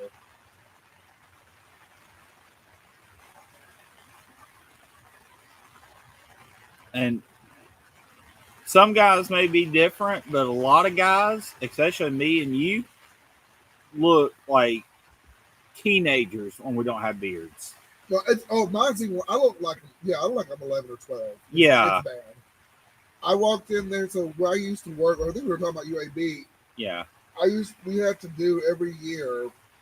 It was called. We had to do like a respirator, a face mask test, and you could not have facial hair at all because apparently they tried to fit the mask around your face and everything, and apparently the beard would get caught into the mask, and they wouldn't be able to get a good respiratory mask. Like we wouldn't be able to read it. And I remember I went in there one year, and the woman got upset because I saw I got a thick beard. Like, you need to shave this the next time you come in. We can't do the test and read it. So the next day, I had to shave the whole thing. It looked awful. Like, I looked like I was like 12. And I walked into the break room one day, and people did not recognize who I was. And like, who are you again? And I'm like, guys, it's me. Oh, it's your voice. And I'm like, yeah. I had a gas station that I would go in and buy tobacco products from regular. Yeah. Never carded me. I shaved and went in like the next week. Yeah. They carded me. Oh, they carded me for the next 3 weeks till it got grown out right. Yeah. Oh my goodness. Yeah. And even worse, it was the same woman there I went the same day, same time. So she knew me. She knew me. Still had the card. Like you look under 21. Yeah. Yeah. Dang. That's rough, man. Yeah. But I'm that guy that takes pleasure in it, though. I don't get mad when you card me. No. Like, hey, you card. I know I'm old enough. So you saying I don't look old enough tells me, hey, I still look younger than I am. That's nice. Yeah. That's always a nice view. That's some rough folks that Yeah. look in their 30s. I'm like, there's some folks I went to high school. They did not age well. Yeah. Like, ooh. I would much rather be carded because I look young than them think that I'm 60. Yes. However, I was with a 70-year-old that got carded one time. He's like, oh, you're going to card me? Well, okay. Do I not look old enough? Dang, 70, man. She was like a 16-year-old working at the place. Yeah. Like she didn't know the rules. I know when I worked at Walmart, you have to. I guess it's still the rule there. You have to card people between 21 and like 45. If they look like they're around that age range, and I'm like, oh snap, okay. But, well, to be fair, there's certain people you can look at and just know they're old enough, so you don't really. And they give you an age range to give you a guideline, I feel. Yeah. I don't think, if you can look at them and know they're in their 30s, which a lot of people in their 30s you can. Yeah. You don't need to card them. I mean, I don't understand the company policies to card them. Yeah. I've never seen a 16-year-old that looks 35. Well, I mean, I've seen some with beards and stuff, but you can look at like the lines on their face and everything. If you pay attention, you can tell, wait a minute, something's wrong here. Yeah, it was tricky working like as a cashier, and then we were doing retail and stuff like that. Yeah. But especially like selling those products to the people too, or them buying it. But yeah. Excuse me, but yeah. Well, I mean, you'll get when a teenager comes in with a beard, it's usually not cut well, you can tell they're still trying to figure out how it needs to look and how to shape it. Yeah. When you come in and you're pretty much well groomed and stuff, and you got the beard and got the, you can look in somebody's eyes and kind of tell their age too, just by the years it's worn on them. Yeah. Some will look a little older and a little younger, but for the most part, you can kind of look, Yeah. That's just from my experience. Yeah. Man, cool. The funny thing is, I get carded for buying tobacco products. I've never once been carded going into a casino. Like, you'd think that's where they would, I don't know. That's interesting. Yeah, me and the legend, we just walked right into a casino, no problem. They didn't say anything to us. So I was like, okay, well, I guess we do look younger than we look. So I was like, I worked last year when I was an adjuster and I worked from home. One of the ladies thought I was like in my early 20s, and I was like, "Oh, that's nice," but no, And I don't know if maybe it just looked like that because it came across the screen or what. I don't know, but yeah. It's just like, "Are you in your 20s?" I said, "No, I'm 33 or 34 or whatever it was at the time." I'm old. I'm old. Oh my mid 30s. Shoot. Hey, I was like, I mean, I'll take it. I will take the compliment now. But yeah. Yeah, finally pull the band off of our Chimola cigar. And put it down right here. I'm going to enjoy this and finish the rest of this out here. Women like guys that look older. Don't know why. I swear, like, if you were 30 and looked 50, you would get all the women. I don't know why that is. Yeah. Was it the George Clooney thing? Like, he looks just younger, but he's got the nice gray, overlook there. But when you're like you're not in the dating world anymore. You haven't been for years. But now, especially now, women that are like 18 love those 30 and 40-year-old dudes. Older men, 18, 19, yeah. I think part of it has to do with they don't party anymore. Yeah. They're looking to settle down, not go for wild rides. We're too old for this. Yeah. No more of this. A lot of them say it's for money, but when you're in your 30s, you don't have money. You might have a steady job, but you don't have money. Not necessarily, yeah. Not usually. Yeah. You know how to save money, but you don't. Right. Yeah, you can try to fiscally responsible with it, but it's you're a lot more responsible when you're 30 than you are when you're 20. Oh yeah. Oh yes. Yes. When I met my wife, Lord, it was a YouTube video I sent to her, and it was like, the stages of life, like if you're from homeless to billionaire, and it broke down the different classes of work, lower class, middle class, upper class. I was working poor right before I met my wife. That one little bit tiny apartment. I said, Lord, I'm working poor, boy. I either didn't eat or I didn't pay my rent. Shoot. That's what it was back then. I was like, man. Everybody, and take this, but everybody that I know, and I know pretty good bit of people that have money, like Larry Duro, he's got good money. Yeah. He didn't make good money. What he did was invest his money wisely. That is the real trick. You need to. You have to set money aside and invest it. That is where you. Yeah. Because he was a firefighter. I mean, he didn't, and he did side work too. But he didn't make a lot of money doing as much as you would think doing a side work. Right. He said now you can make a fortune doing it, but back then, so many people were doing it was hard. Yeah. It was hard. It was hard back then. Yeah. This was he retired 20 years ago. So he's been, Nice. but he laid floors for a side job. He said if he laid floors now, he'd be racking in money. Yeah. Yeah. It's good skill. It's a skill to have. Yeah. If you have a trade, you're worth a fortune right now. Don't get a degree, get a trade. Trade school degree goes further than. That's where the money is. Yeah, it is. Yep. You can make a killing doing trade. Yeah. Yeah. Well, so many people.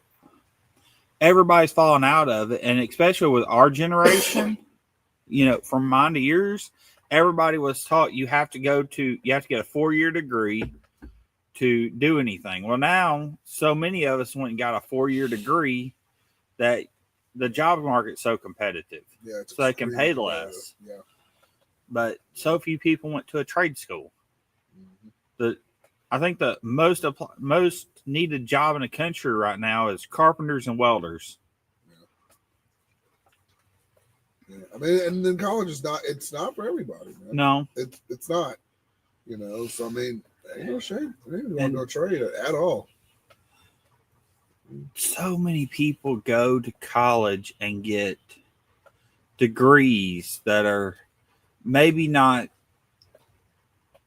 on paper useless, but the job market is so limited that you're not going to accomplish anything out of it. Yeah, you got to make sure you go for the right degree if you're going to invest that type of time and money into doing that. Especially if you got to know where the economy and all that is shifting, or you have to try to see what's trending or try to create something out of that. So don't go with what's trending now. Not now. No, that's what I'm saying though. When you go to college, when you first go to college, don't go with what's trending. Right. When you go for something that like just know that market's got to continue and open up more. Mm-hmm. Like, okay, if nursing is trending, if they're predicting a shortage of nurses in 5 years from when you graduate college, how many thousands of people or hundreds of thousands of people are going to go for nursing just because, hey, the numbers say this is the best job? Now you've got to compete against all those people immediately, and the job market don't go down. Yeah. If you listen to studies where they tell you the money's going to be, it's going to be wrong, because in 5 years, so many people went for that, it's going to be wrong. You can't predict 5 years from now. No, you can't. Yeah. That's like they're telling everybody they need to learn AI now. Well, yeah, right now, if you learn AI or learn how to do AI, you might be okay if you knew it now. If you know it in 5 years, it's not going to mean a hill of beans. I mean, almost every college course teaches something about AI. Yeah, they're already doing it. Yeah, yep. It's not going to be a mitigating factor in 5 years. I think you should minor in those things, maybe, but just to have it on the back burner, but like something to major in. I wouldn't even minor in that. Yeah. If I did anything, I'd be like, my extracurricular classes would be that, just to kind of have, hey, if it happens to come up, hey, yeah, I did take a couple of courses in this. Yeah. Because, a lot of jobs that use AI are going to be taken over by AI in 5 years. Yeah. So it's just going to be AI. It's strictly going to be run by AI, people that strictly took AI classes.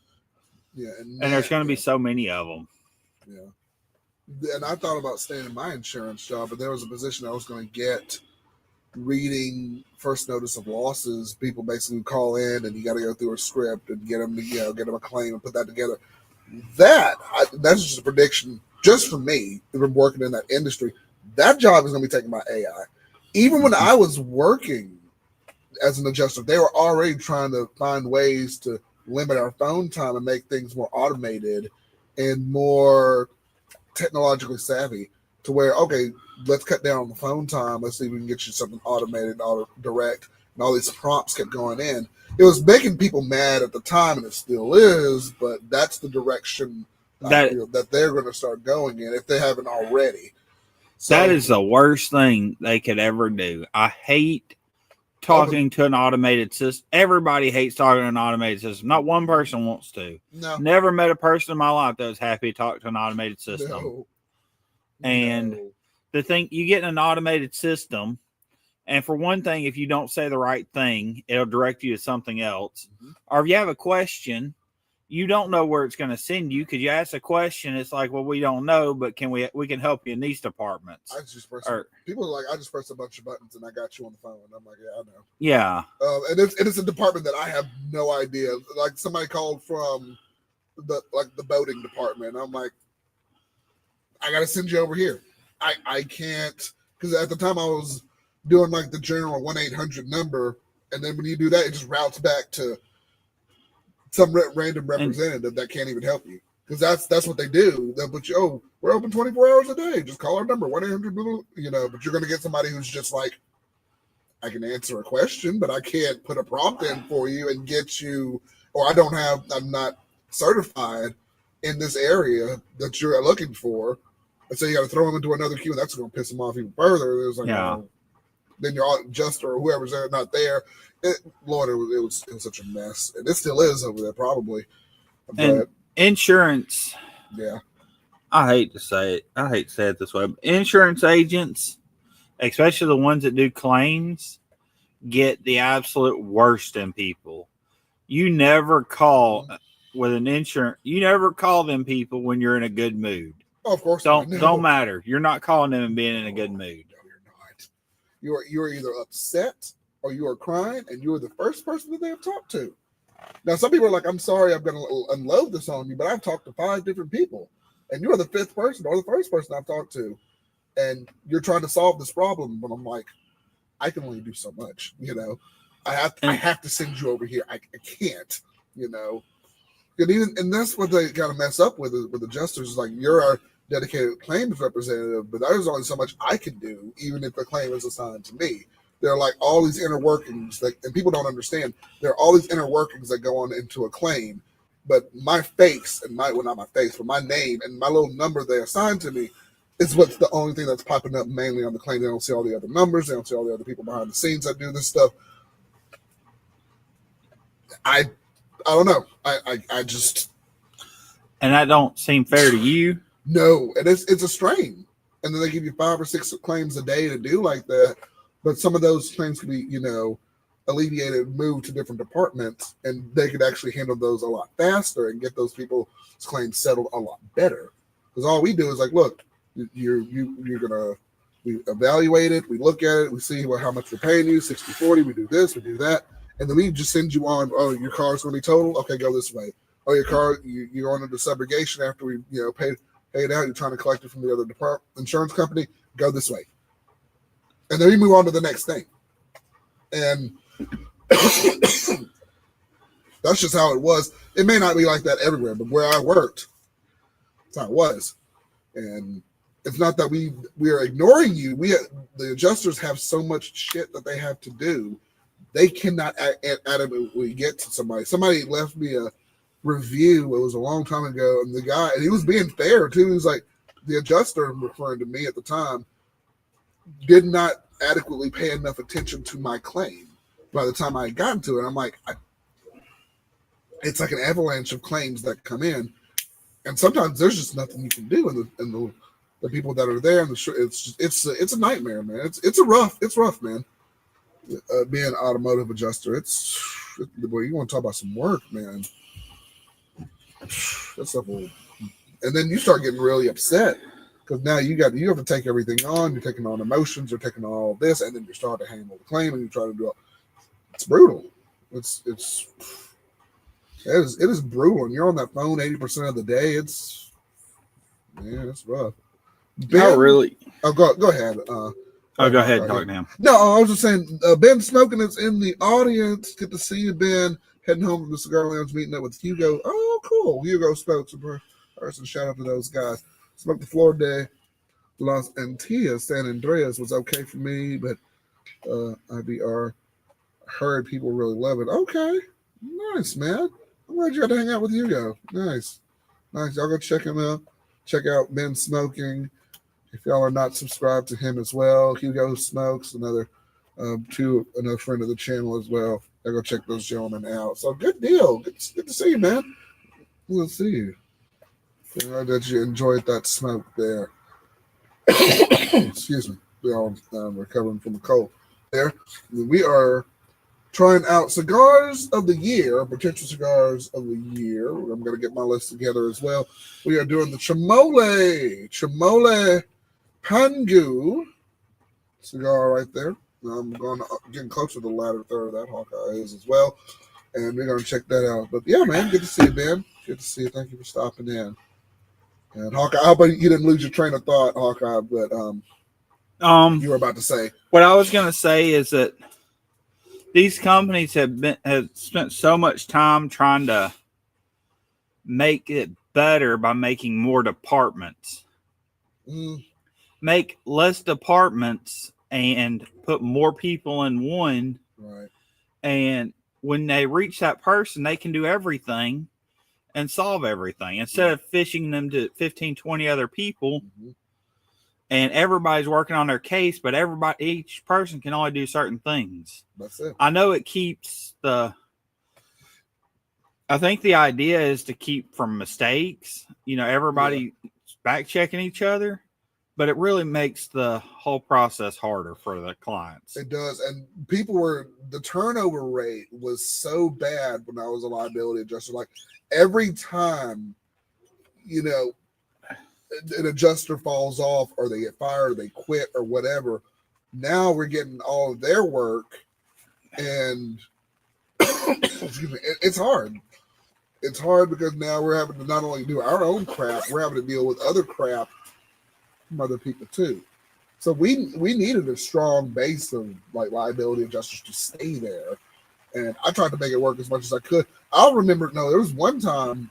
It was a few months before I had left the company.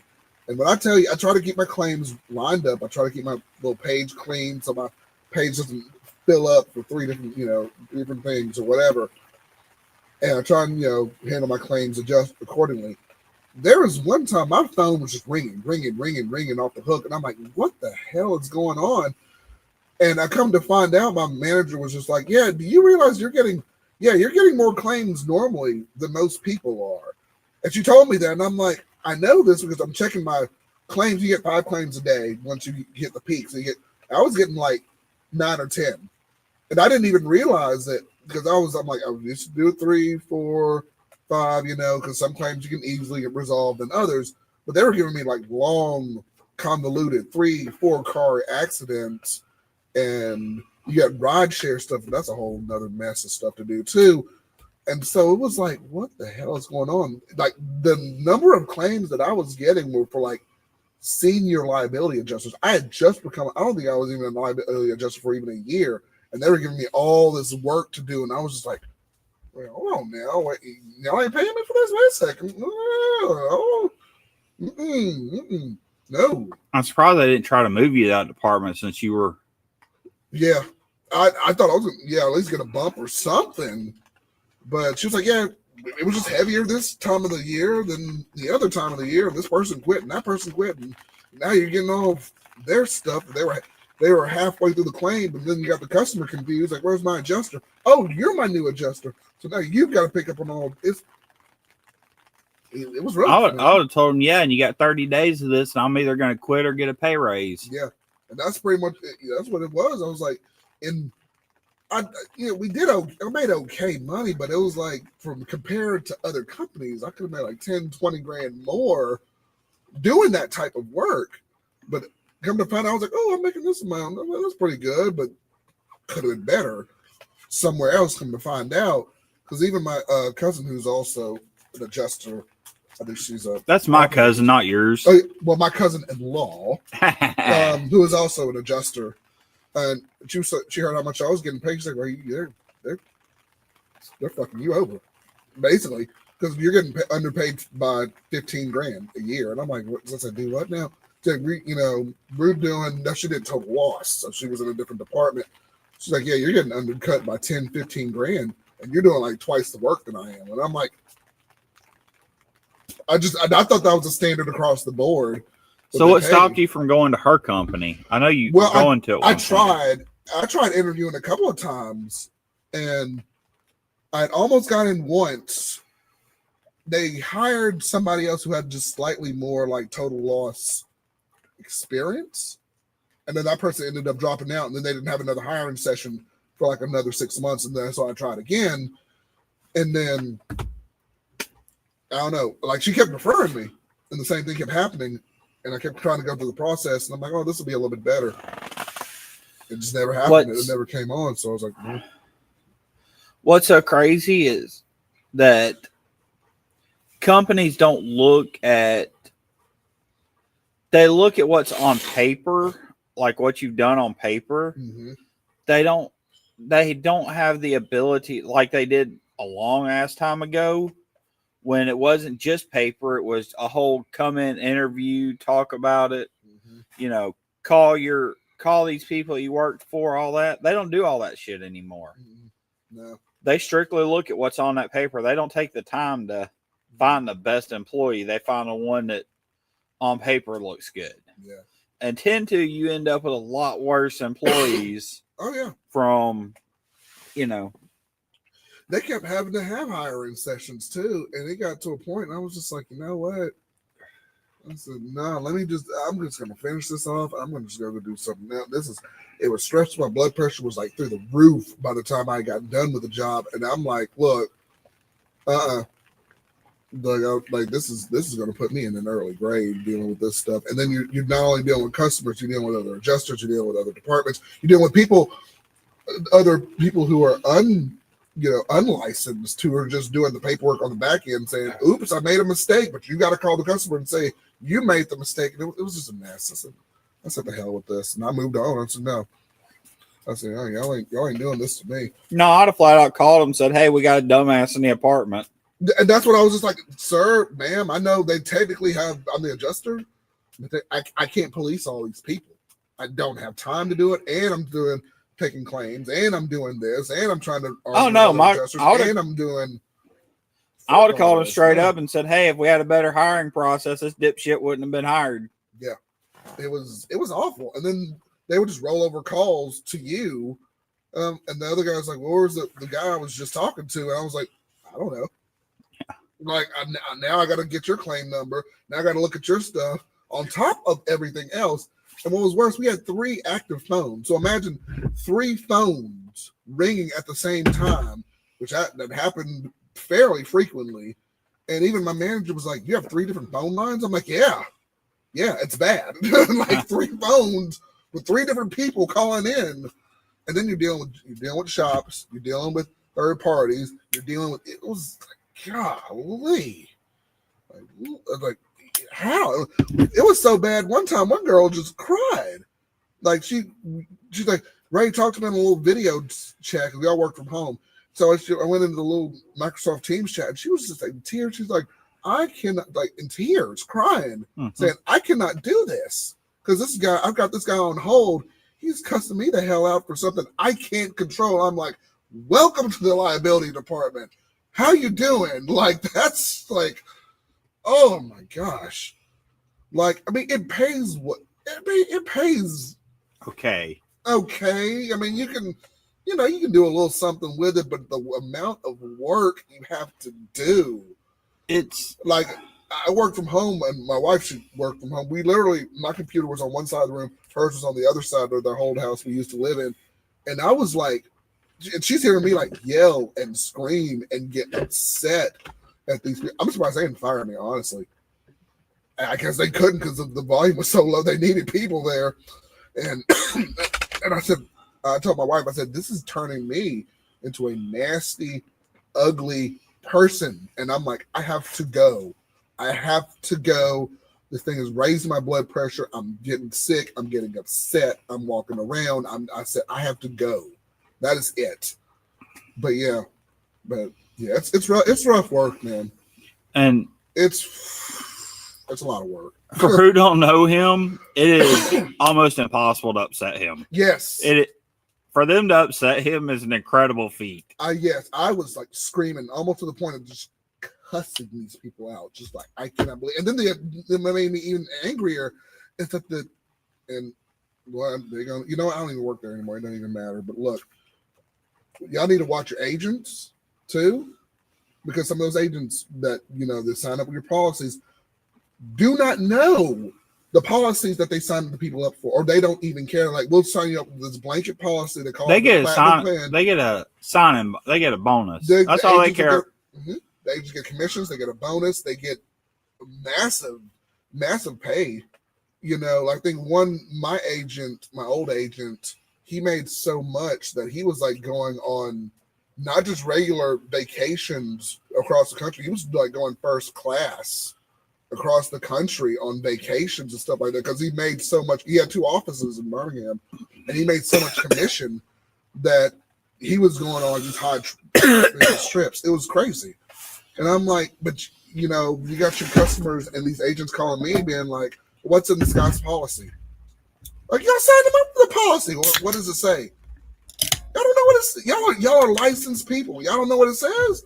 Why am I? And people thought I was their agent. It was so bad. I'm like, come on now, shoot. It was, and then these agents, they get upset like, you didn't resolve this on time. You didn't. Oh, it was bad. I said, But yeah, we got that lighter. Our good friend. Where is it? Okay. But yeah, I'm blind. Yeah, you're good. Not that I'm blind. I just can't see. Yeah, it's all good. But yeah, just if y'all go into that industry, it's some work, man. Never some work. Go into a customer service industry. If you don't have to, don't. Yeah. Yeah. I mean, they'll break you real fast. Like, that is the worst industry. Yeah. Hands down, worst industry. Yep. Man, but that's my rant for insurance. Sorry. Even working at Walmart, like being on the floor at Walmart, is terrible. Done it. Yep. About 90% of the people you run into are pissed off with you by the time they get to you. I had another story. Yeah, I was a cashier for 2 summers. One right before I went back to my college, and then one I had to get a little summer job before I got my main job, and with my degree. And I ran into this lady. I was just doing my little range cashier and then checking people out or whatever. And the woman got upset, and I'm not even making this up, y'all. It was over like a brand of cheese that she did not like. And I scanned it, and she's like, "Well, this ain't the one that I picked up." I said, "Ma'am, this is the one that you handed me." You're the only one that could have. I scanned it. I don't know. Well, it's not the brand that I wanted. And I said, I work here, ma'am. I don't make the cheese. I don't bring it in off the truck. Like, what? You picked it up. I mean, would you like to somebody go back there and exchange it for, well, it ain't got the one that I want? Man, I don't know what to tell you. If we don't have it, we don't have it. We don't have it. Go next door. I don't know. It's just like, customer service is crazy. I've went off so many times, and this is just me. I've went off so many times at staff in Walmart. Yeah, because I'll go to. Well, this is what happens.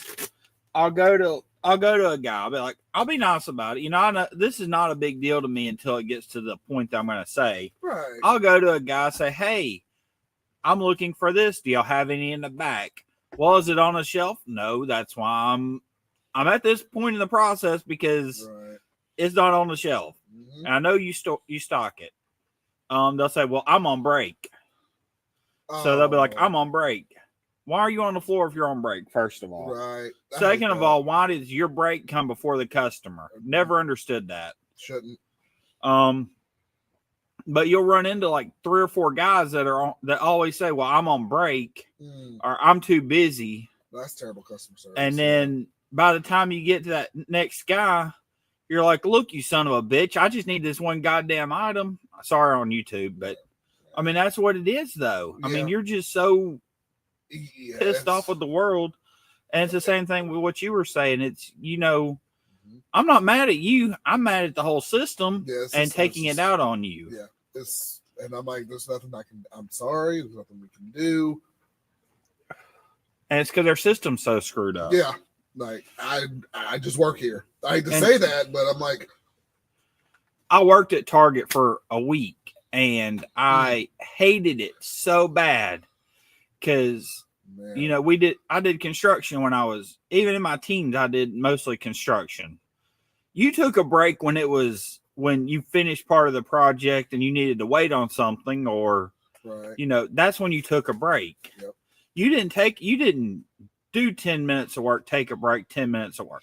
Yeah, When I did Target for that week, we were always like, okay, we unloaded the truck, take a break. We were constantly taking breaks. We took like 6 breaks in a night. It was ridiculous. Or it felt like 6 breaks. Oh, wow. Like by the time I'm good and started going and on my pace, we're taking a break. Yeah. And I'm sure you got a lot to unload from that truck. A lot. Well, it wasn't hard to unload the truck. I was on the truck unloading it. We just keep sending this stuff back. It wasn't hard. Yeah. But That's when it's like you unload the truck, take a break. No, by the time I've unloaded the truck, I'm motivated and want to finish this out and get done. Yeah. Which, when I know retail is different, but when you work construction, you try to finish the job as quickly as possible. Yes. Which is how, literally, in every bit of my upbringing, it was get the job done right and get it done as quick as possible. Yeah. That was not their goal. Their goal was to make it last 8 hours. Make a 5-hour job last 8 hours. That's what I hated too. Like, if I'm done, I'm done. Yeah. You know, I want to. I'm done. Yeah, I hated that stuff. I'm just like, man, what? And that's going to be a hard thing for me to do it. Well, the company I just signed up to work for. Yeah. Because they're like, well, you have to take your breaks. You have to take your lunch break. And I'm kind of thinking when they're telling me this, like, if I just work through all that, I can get back 2 hours early and just chill for the rest of the day. That was nice when I first started working. Yeah. At UAB, when they finished my work, I was done. Yeah. That was it. You know, I mean, unless you were going to help somebody else, maybe. But for you, most of the time, I didn't have to help anybody else. I was just done. And more companies do this now. But if you're not going to pay me for my lunch break, I may not be hungry, or I may be able to snack while I'm doing something. Yeah. I mean, I don't want to spend 30 minutes at work unpaid, or an hour at work unpaid. That legally, yes. Yeah, legally. Well, unless you're on a salary now. And you're on salary, it don't matter what you do. You're paid the same no matter what. Pretty much, yeah. You can sleep for half your shift. You're still paid the same. Yep. There were some benefits to that too, and I asked him. I said, "Well, at the time, because at the time as an adjuster, I was on salary, so I was like, okay, so I don't get any overtime. They're like, oh, but you get a little more flexibility in your day. So like, if you need to go to the dentist, go to the doctor, or something, just go. The work is always gonna be waiting for you when you get back. You can just go, and you can somewhat make your own hours. And my manager's like, well, think of it like your own little shop or your own little business. You open from 8, you close at 4:30. And I was like, oh, okay. However, when you do with the law, according to we did a kind of workers law in high school. Yeah. Like he told you some of the rules and regulations. If you work an average of over 40 hours a week at a salary job, they're supposed to compensate you for it. I wish that were the case. Now that's according to how your contract's written, because all salary is a contract. Yeah. So really, if you ever, no matter what company it is, what they're telling you, always have a lawyer read that contract, or always, if you're real smart, read it, but read the whole thing, because they can screw you on those contracts. Yeah, they can. Well, it's bad enough they can screw you without a contract, but they can screw you real good with a contract. Man. Read the fine print, especially with Allstate, they would just tell you what you were making. Oh, okay, congratulations, you got it. You will be making exactly. You could not negotiate it. You could not. This is what you'll be making. And I was like, oh no, right. that's fine. You give me the pay, but I want to read the details. Like like with yours, okay, I have to make 5 insurance claims. Do I only make 5, or is that a minimum, maximum? And what am I compensated if I overachieve? Yeah. What? Because I'm not. If I'm only supposed to, like with you, if I'm only supposed to do 5 claims in a day, I'm gonna do those 5 claims, and I'm not gonna answer another damn phone. I've done my work. I wish that were the case, man. No, that's exactly what I did. Like they call me and say something. I did my 5 for the day. That's all you require me to do. That's all I'm gonna do. Yeah. You want me to do more? We'll talk about my contract and salary. Yeah. But this is what you're paying me to do. That's what I'm gonna do. I would never. It used to be if you were, if you excelled at your job, you moved up. Now it's if you excel at your job, they want to keep you there because you're doing the work of your superior for your pay instead of getting his pay. Yeah, she literally said you and one other person, and the other person was a senior liability adjuster. So they're making almost about 10 grand more than I was, and I'm doing the same amount of work that y'all are doing. I said, hold on a second. Yeah. Now, wait. Oh, well, so and so dropped out. I mean, that's not my damn problem. I mean. You said you had to do 5 a day. That's exactly what I'd done. I'd have said I can't answer any more phones because I've done my 5. Yeah. Then I said, the customers are getting pissed off. I said again, you need to delegate that to somebody else, or you need to. I don't know. You can't just keep dumping everything on me. The good news is when you read that contract, know exactly what they expect of you, and know all of that. Right. Have it memorized almost. Because when it comes back and you're doing, you work 4 hours, you've done all your work, so you're just sitting there at the office doing nothing, and they try to fire you, take it to court. They've got all the documents of all the stuff you did in their library and keep track of it for you. Yeah. When you go to court, sue them for firing you because you held up to your end of the contract. And that's exactly what you do. I held up to my end of the contract, did exactly what I was supposed to do, and they fired me for it. That's a breach of contract. And that's the thing, too. My cousin was working over where she works. She's like, I'd work 3-4 hours a day, and I was done. Like, because I did the amount of claims. I went to a meeting. I did this. I did my total loss, my evaluations or whatever. I paid them. I was done by 12 o'clock. I was like, you done by 12 or 1? I said, girl, I'm out here beating this phone after. And what was even worse, though, Hawkeye, folks, and I didn't do this when I was a liability adjuster, folks would log in on the weekends and do work. I said, you logged in on the weekends? I said, the hell with that? Shoot, that's my time. I said, They're like, oh, well, we got to catch them on emails and text and what. I said,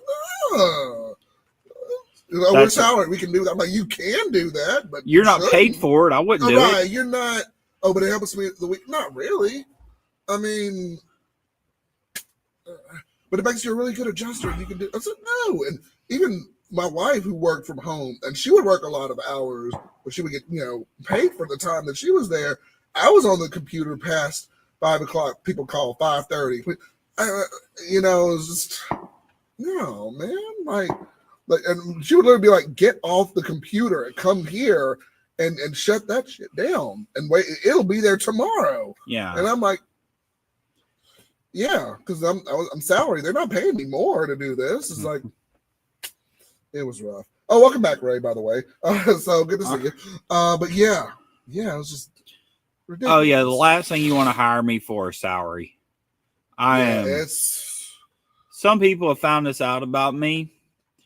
For one thing, I'm a big-ass bookworm, which your wife is too. She reads obsessively. I read obsessively. She does. When you give me any kind of contract, any kind of terms or conditions, I'm going to read every damn thing. And not only am I going to read it, I'm going to store it. Yeah. I'm going to remember most of it or a lot of it. And when you do something or say something, I'll be like, wait a minute. that's not right because that's not what I read. And I'll go back and find where it says it, and I'll make you regret it.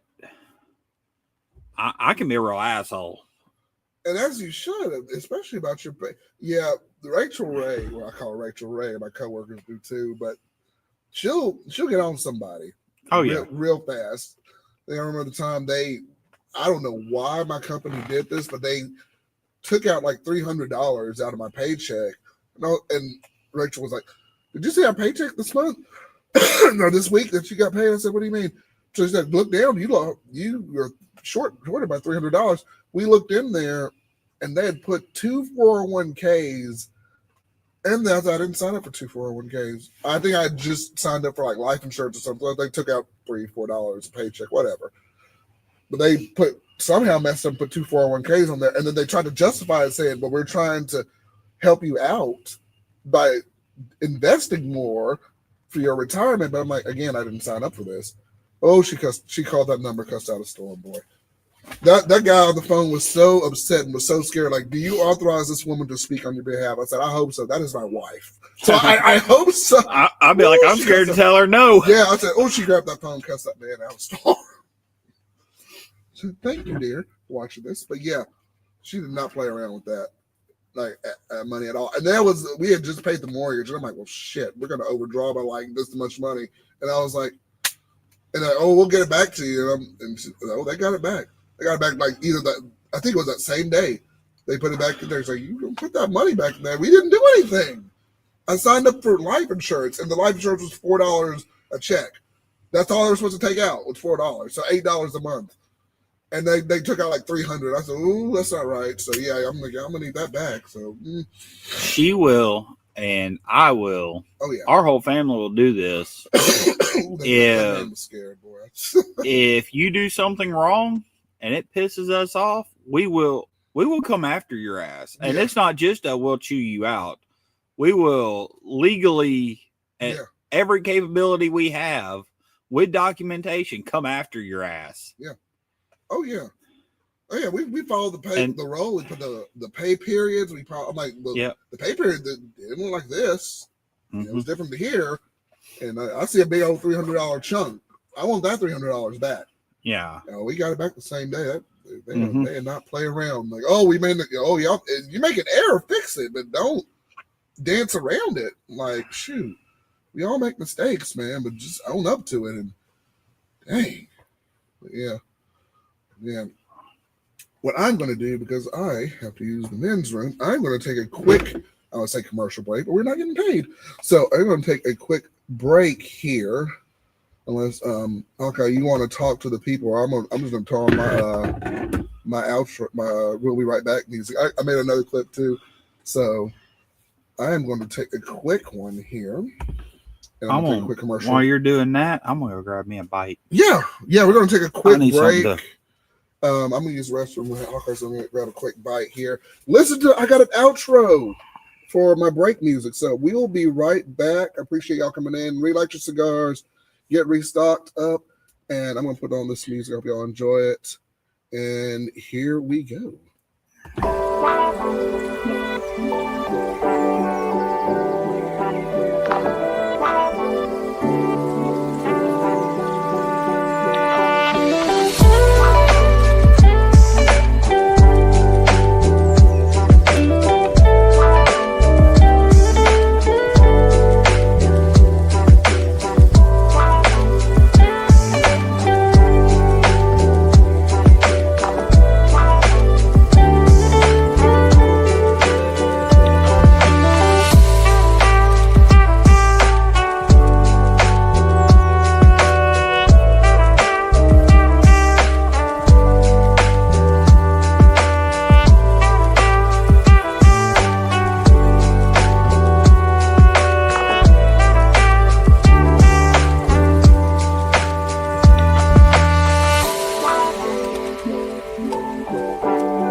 Oh, dang. Well, Yeah. guys, we are back from our break. I hope y'all enjoyed that retro music there from our break there. Appreciate y'all sticking with us here. Oh, man. Dude, We're back. I just cut it off again. It's Oh, well, you can still light around it. I mean, Hawkeye is having some construction issues with our Chimole as we put it down. Me personally, I just like I don't relight around all the cigars that I smoke, and I'll just keep it going. But that's just me. no, I'm at the point to where I'm not wasting enough of this cigar. I smoked most of it. Yeah. I'm finding out what the construction Lord, issue sorry. was that I had. Yeah. And I have found it. Mm. The inside burnt. Like I've cut half of it. That's half the cigar. More than half. So it did It burned all the way through the center. Oh, that sucks. Dang. So I didn't even burn it. It just charred it. That sucks. That's because usually you can cut around it. It should at least relieve the issue long enough for you to finish the cigar out. But you can see how much I've cut off in there. You see all that? That's how much I've cut off. So I just keep on smoking around it and touching it up. But we have returned. Hope everybody had a good break, and we are back. I got some, relit your cigars. Hope y'all are enjoying your evening. It is very wet outside, but no rain, no more rain. We're just kind of excuse me, chilling out. Finish up the. Give me that lighter. Hawkeye's going to give it the old college try one more time and see if we can get that part lit again. Oh, it's only that much. I'm gonna test a theory. Oh, okay. Oh yeah, you're down to the ladder third. I'm down to the ladder third. Chimole. Rating this cigar overall, I am going to give it. To finish, I'm gonna give it a good 9 out of 10. Like from first third, second third was consistent, and even the latter third is not bad. I liked it. I enjoyed it. I think so far this is Chimole's best cigar. I think this is the Pengu. I think this is a really good contender if they want to really get out there, and establish themselves. And again, I'd like to have an interview. If I can't make it to PCA in April, I'd like to have an interview with the gentleman representative I spoke with, who sent me the cigars, and just talk, just hang out, chat, have a good conversation, and just kind of see what his thoughts are, maybe his favorite Chimole cigars or his favorite cigars in general. Just have a good conversation about that. So if we can set something up like that also on the show, or if y'all have a channel or something like that, we'll go there and just have a good conversation, have a good chat about that. But yeah, thank you again to Chimole for sending us the cigars to try and enjoy. So I am very thankful for that.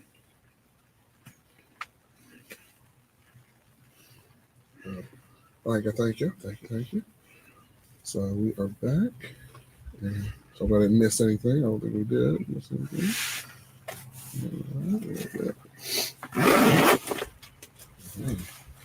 All right, and we are.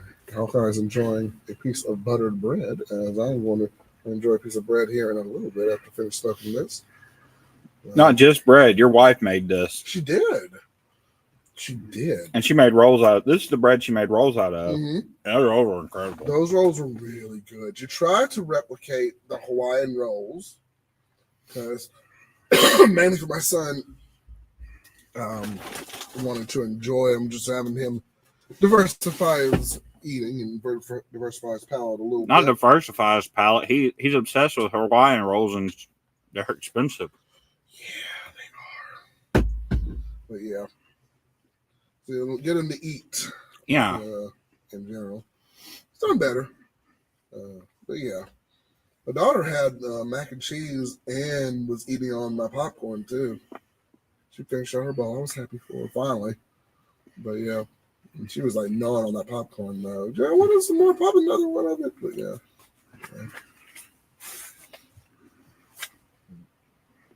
I'm down to the latter third. And so far with the Chimole cigar, the flavors have been mostly, I'm going to say the flavor notes, cedar, cinnamon. Now, in the latter third, we're getting a little bit of black pepper, not only on the latter third, but on the retrohale palate as well. And those are pretty good. It's a good blend. It's a good blend of flavor notes. It's not one overbearing flavor note in the cigar, and that's what I like so much about this. So kudos again to Chimole on the Pangu cigar. This was a very good smoke. Very well done.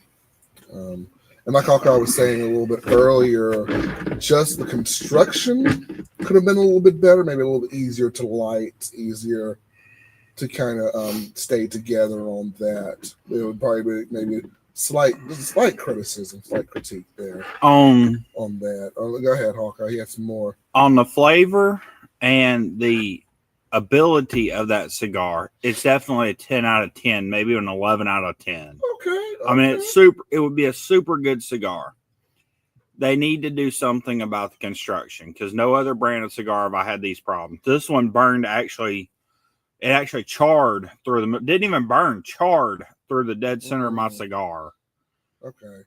And yeah. And now we saw it. And then the one we had the last time, the construction was, it's got to be construction. Okay. The construction was a little off. Yeah. Those. Okay. There you go. Chimole will put the ball back in your court with that one. Something to definitely consider, something to work on there.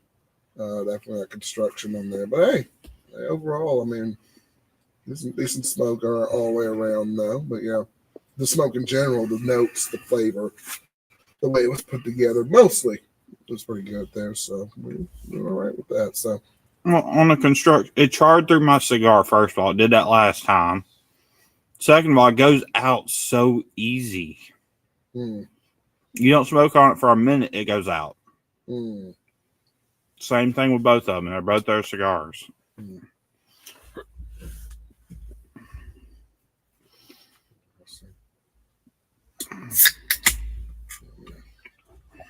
Well, Hawkeye has a Coke. I have a wild cherry Pepsi. Let me get into this little part here.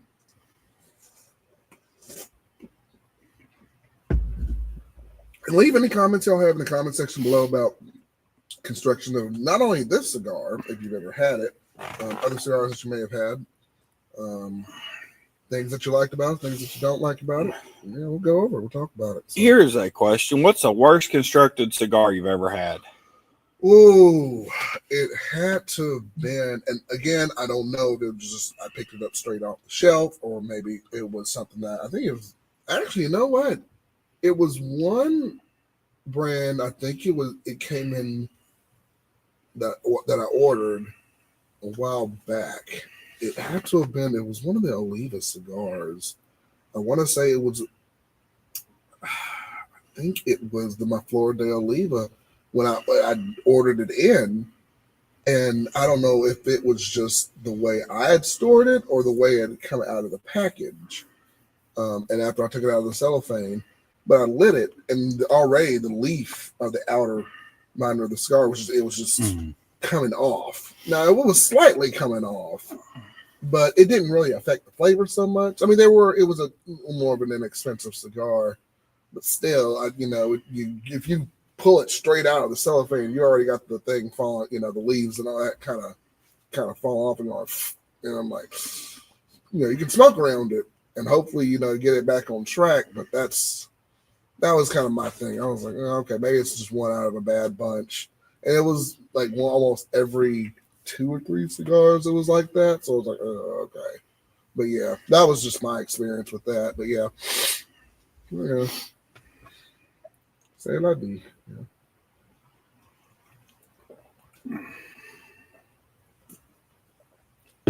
That guy my grandfather used to work for, the one that passed, that he was friends with, he used to buy the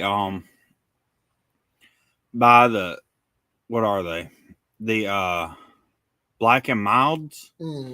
bunch them up and chew on them, like chewing tobacco. That's what he chewed on. Interesting. That would be. I've tried that. Yeah. Just to try it after he had said they do it and it was good. That is the worst thing you can chew on in your life. Like I've chewed tobacco a good bit. Oh. And that was the absolute worst. Oh my gosh. Ugh. And if you haven't chewed tobacco, it is very moist. Yeah. And very flavorful. It's always got real strong flavors.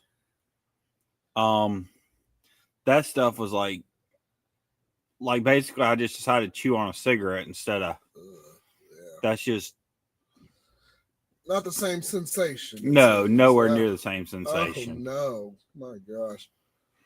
I couldn't imagine why you would do that. And basically, you got all this loose tobacco in your mouth because you can't keep it in one place because it's so finely ground. Yeah. I mean, black and milds, I can somewhat see it. They are flavorful. No, it don't. No, to smoke, they're flavorful. To chew on, no. Okay. To smoke, yeah. Okay, I'll say the smoke, yeah. I've never tried that, but don't take your word on that. Well, all right, so y'all know, don't chew black and milds. No, don't do that. Don't chew on them. And I did this because another guy always did it. I didn't. This is great. Yeah. Out on a whim, try it. Okay. Does not work for everybody. No. Does not. Yet, overall, the worst tobacco product I've ever had in my life is snuff. I've heard of snuff, yeah. You should try snuff. You should try snuff. You said it was the worst, though. Just to try. Yes, just to try. You should. All right. You're not going to enjoy it, but it's a whole different. You're going to realize how crazy some people are to do this stuff. I may have to watch them from far. I don't know. Like you think chewing tobacco or dipping is bad? Yeah. Snuff, there's no reason in it. I mean, there's nothing. You're sticking a dry powder in your mouth to hold in your mouth. It's like a super fine grained sand just in your mouth that you can't. It's horrible. That sounds bad. That sounds. It is. Bad. It's horrible. Super green. But people do it. It sells. People do it. I mean, that stuff must be real cheap. I don't know. No, it's not it's not bad price. I don't think. I never paid attention to the price. A guy I knew let me try his. I never bought any, but it was. God, that was. Woo.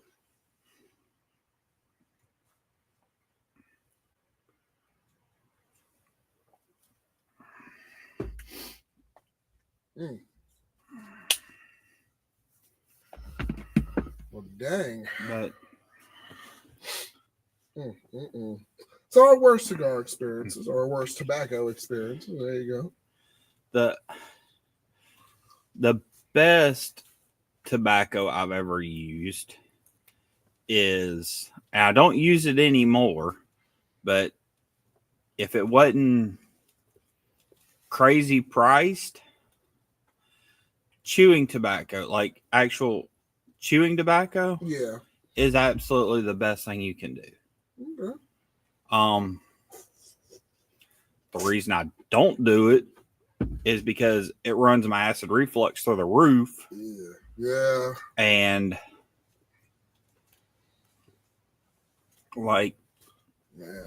if you really like the taste of raisins, it's almost like keeping a chunk of raisins in your lip and just kind of flavorfully chewing on them. Yeah.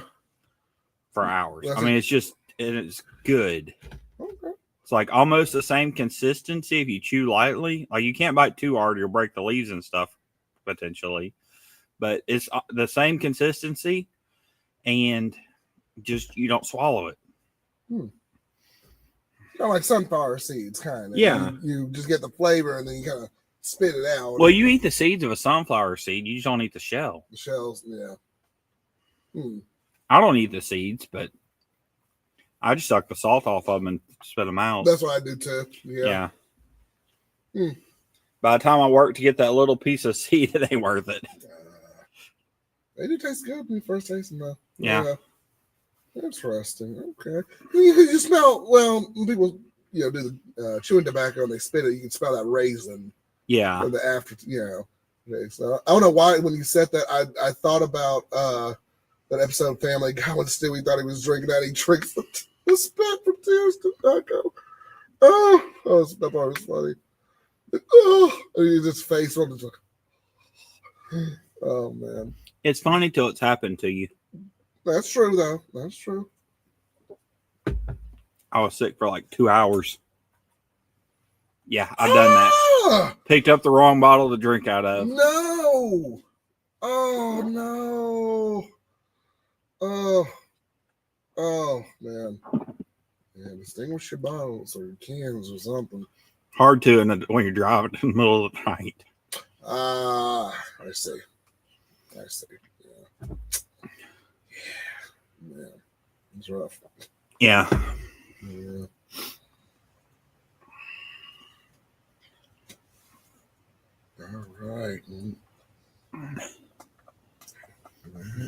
All right. We're still hanging out here, hanging out in the tent. No rain, everything is subsided, just hanging out, having a good time. Hope you all are doing well. This is a question for everybody listening and you. Yeah. Does your body hurt from having children? Like from being around your kids all the time? Yes. Because when I'm gone, I feel like my body mostly feels like it's 20. Yeah. Because it's, nothing really hurts unless I do strenuous work. Yeah. Or I move something really wrong. But when I'm with your kids, it's like constantly I ache. Like, especially when I'm over here a couple of days, my body just like aches everywhere. Yeah. They will jump on you, ride you back, play with them, chase them. Yes. Thing is, it don't bother you when they're doing it. It's like they did it to me most of the day. And it's like, it don't bother me. I'm doing this fine. But like right now, my back is about to, like, I feel like my back could break and it'd feel better.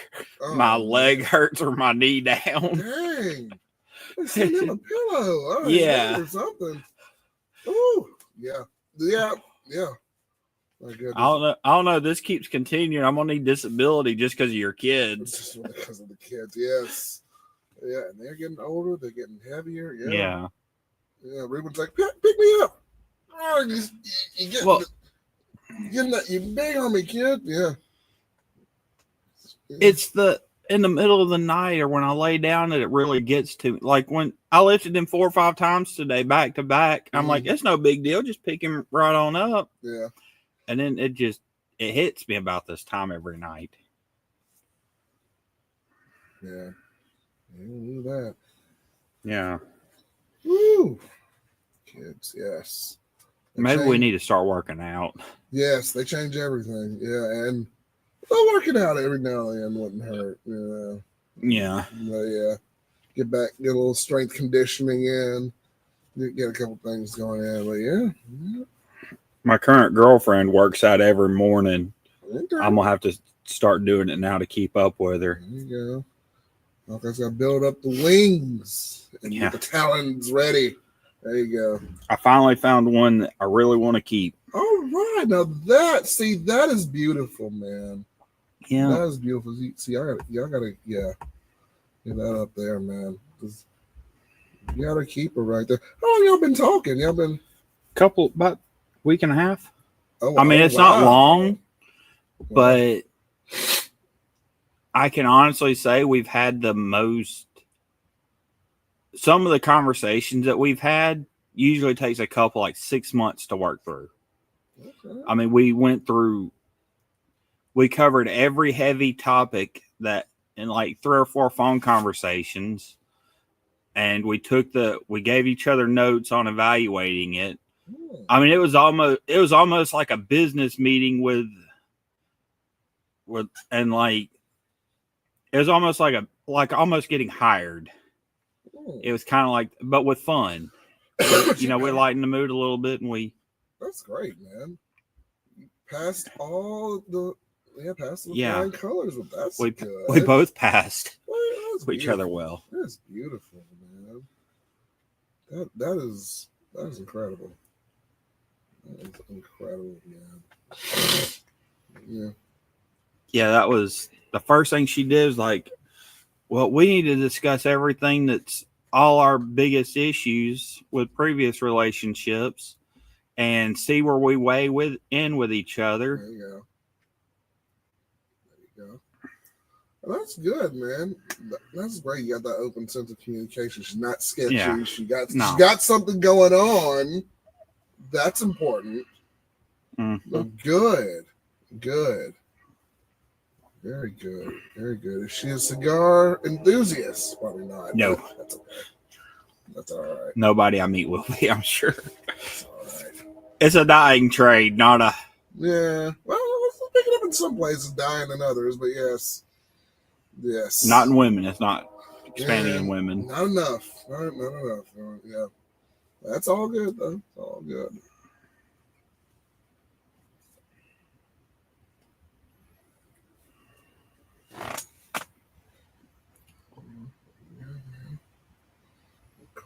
Cool, man.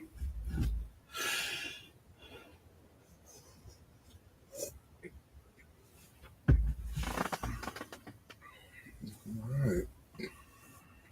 Finishing down the Chamoli cigar on the latter third on that hot spot on the cigar right there. So we're just enjoying ourselves with that.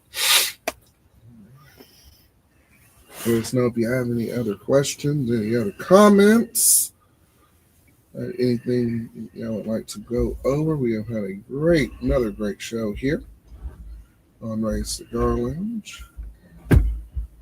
Just enjoy ourselves. There's the train right there. Choo-choo.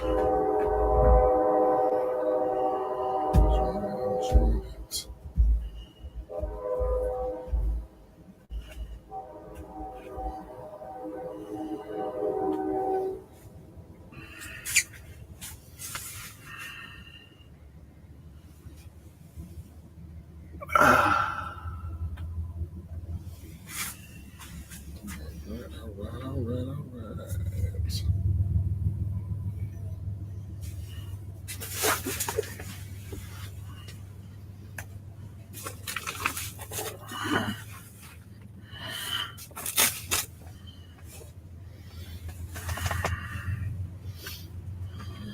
Still a nice 60 degrees out here. Like, man, I would be freezing my behind off right now. But yeah, it is nice out here. At least right now. In the morning's going to be a different story. And midnight is going to be a different story. Yeah. It almost is midnight. Yeah. It's almost midnight. It takes a sharp decline, 30 degrees. No! It's supposed to drop 20 degrees in the next 3 hours. Yes. Ugh. That's going to stink. Yeah. But yes. I might want to be inside for that. Yeah. I'm going to smoke this other cigar. Yeah, man. Yep, this second one, we're on round 2 here. We're both doing the same one again. Yes, sir. This is just one in the draw. Rico Barato. I'm saying that correct. Only that is going to be. Pretty nice, familiar with the cigar. Let us know. Oops, no, getting unblurred. Rico Barato is going to be next here. Yeah, I got this out of a bundle pack here. It is good. I think it's a lighter shade, so it's not as strong body as the cigar. It's not. This one isn't going to be near as strong. Mm-mm. You already smelled it. Yeah. Yeah. It's not. I think it's a lighter shade. Yeah. Yeah. That's a little laid back second cigar right there. You say it's laid back, but from my experience with smoking them, the heavier ones tend to chill me out, put me to sleep better. Yes. Yeah, they do.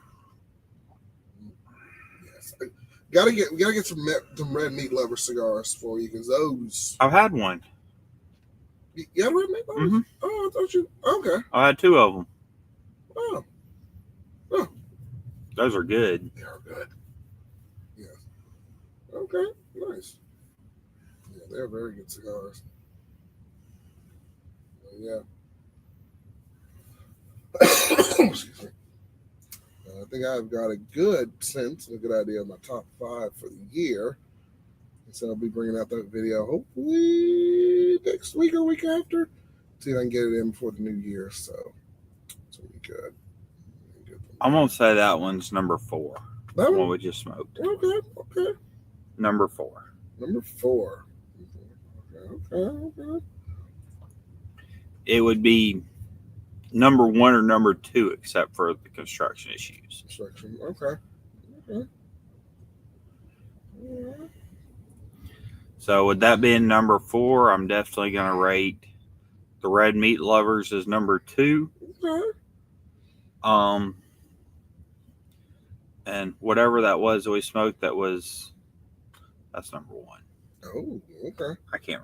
The one we got from Yeah. From Auburn. Okay. From Auburn. Yeah. I can't remember for the life of me what it was, but Like the Padron 1964. yeah. I believe. Yeah. We have smoked 2 cigars on here, and many a times back to back too. But that is the one cigar that I was like, I want this again. I want another one of these. Good. Usually when I smoke one, I'm like, hey, I want to try something different. But that one, I could have sat there and I could have smoked that same cigar for like 4 days in a row. It was just so good. That was good. That was a good one. Yeah. Very good. And I was worried because it was just out of the cellophane. I'm like, it's going to dry. It's going to burn. No, it was nice. Yeah. It was clean. It was worth it. Yeah. Yeah. Very much well worth it. Those are cigar champions right there. I see why they like it so much. Yeah. We spent like $100 on cigars that night, and that was only 2. Yeah. Man, that was what's up, man. Yeah. That was good, though.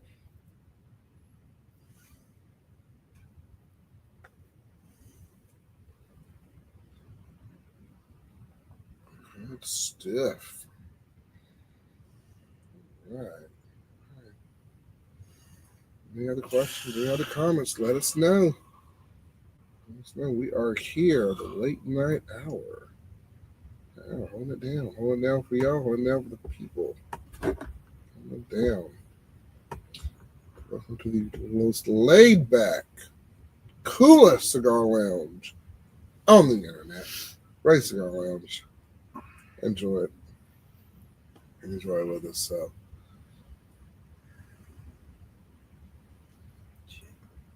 I'm getting to where I want to go to bed at 8 o'clock every night Oh, man. for the past week. Oh, man, you start working, you probably will. Yeah. Oh, no, I've been getting up at 2 o'clock in the morning to talk to that girl because her schedule, she starts at she wakes up at midnight and goes to bed at 6 p.m., 5 p.m. Oh. Because of her schedule, what she has to do she has to start her day off super early. Man. So, and I say that girl, if you're watching, I know your name, just I'm not going to put it out there. Fair enough. Believe me, it's saved in my phone in 3 different places. I know your name. Oh, snap. It's got the Hawkeye on you. It's getting serious. Shout out to the mystery lady at Hawkeye's Life. They will fly away together, happily ever after. I hope so. Yes, there you go. I hope so this time. That's for sure. I'm tired of. Nah, that dating thing is rough. Yeah, it's no fun. Man. Ooh. Whoever said bachelor life is fun, so has been downing bottles of Essence of Insanity. Because it is not fun. Oh, man. Not fun. Man.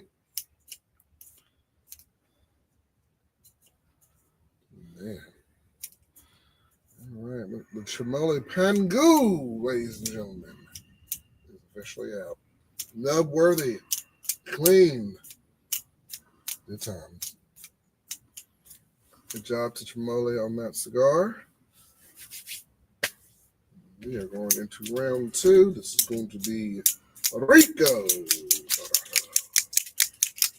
Hawkeye with the guillotine cut. Yeah, I'm sitting here abusing the cutter. Okay. Hey, stick your finger in here. No. Let's see if it works. No. This is not the mob or the I got a mafia. hypothesis here. Good. You're a scientist by trade. You should want to test a hypothesis. Not that one. No. You're pretty sure you already know the result. Yes. And there we are. Boom. And my open cut right there, or my open hole punch right well. I'm going with this cut this time. Okay, I'm going to do a guillotine cut. All right.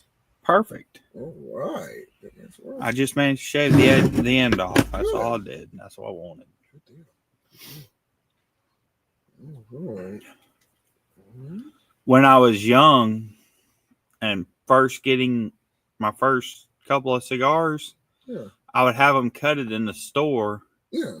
I didn't buy a cutter because I didn't. Anyway, when I'd have them cut it, I'd be like, hey, cut a good bit off, make it a bigger cut.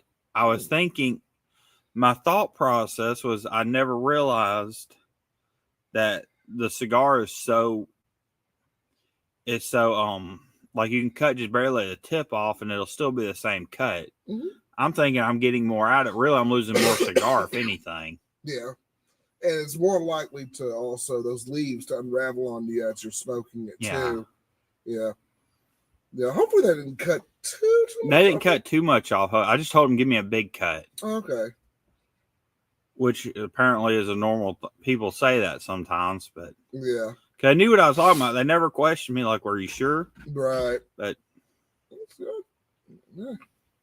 I'm more experienced now. When I was 18, which is when you could buy cigars, when I was growing up, I didn't know.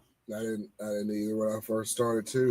Well, I was so bad, I'd cut it all the way, like right about to there. Yeah, it was bad. I'd lob off like a good bit of it. Like, oh man, that's what you're supposed to do. Is you get rid of the end. Nah. I bet you had a lot of them unravel on you. Yeah. Yes. I'm like, why is this unravel on me? I just bought it. Like, what's going on here? I did have the realization, like I did pay enough attention to it before I cut my first one to realize there's a different wrapping skill at a certain point. So probably don't cut past that. Mm-hmm. I figured that was for the cut for some reason, which I was right. Yeah.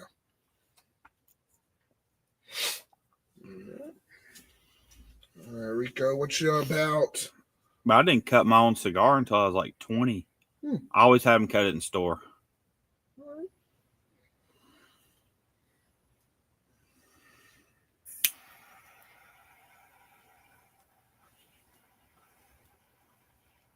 Different taste.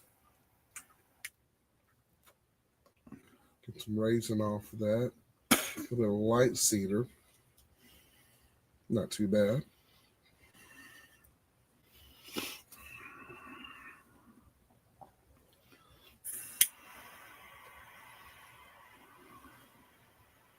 Also, probably help if I lit the other side. But yeah. Yeah, it does help. Yeah. I've got mine lit. Oh, boy, it's already... Although you can smoke half now, half later. Yeah. You try, yeah. Not sure that's how that works, but anything. Okay. Just got that off this cigar. Yeah. What's that grainy stuff that comes off the... Is it just like maybe extra tobacco leaves? It kind of tastes like a grainy something coming into my mouth. I keep getting it out. Like it might be loose tobacco or something. I was gonna say, yeah, like loose. Maybe the tobacco's a little bit dry because this one feels a little dry, but not too dry. That's too terrible. But yeah, I think that's what you're getting off of that one. I've had several cigars do that over, years, but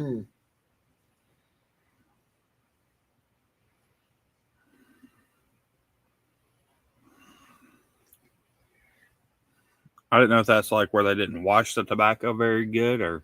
Oh no, they clean and purify it as much as they can, and then before they roll it up and the rolling process and binding it together and everything. Yeah. In theory, they do. Yes. And this one I think is a much older cigar. Yeah, it's a little on the drier side, but it's all good. Smoking good for me. Yeah. Thus far. Yeah, it's going pretty good too. Pretty decent.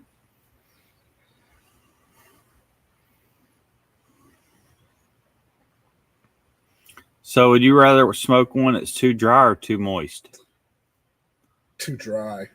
The only reason is at least it'll get a draw. The moistness might get kind of stuck in between the first and the second third, I feel. So it may make it a little bit of a tougher experience. So I have to dry it out later. It's just me. If it's too dry, it'll burn faster, but at least you're getting something from it. If I have to make a decision on between the two, you try and get it right there, that sweet spot. And then say it's like 65 RH when you're trying to do it there. But, RH. Relative humidity. Oh. Mm-hmm. When you store it and everything. But yeah.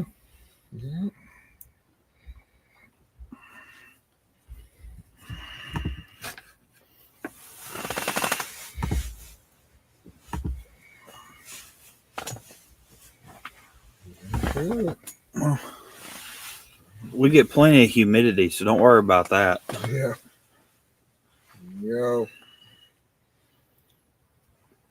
And it'll hit 95% humidity here some days. Mm-hmm. You're like an oven, man. Oof. I feel like you're in an air fryer. Air fryer. Wow. Because not only are you getting cooked, you're literally getting fried with humidity. Yeah.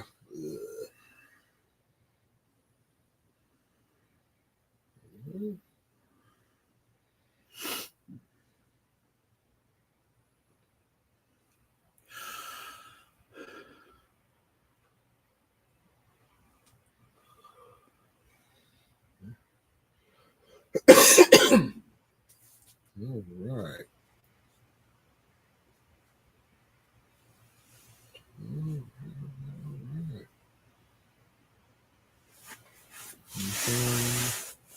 Peace. Turn some quiet out here.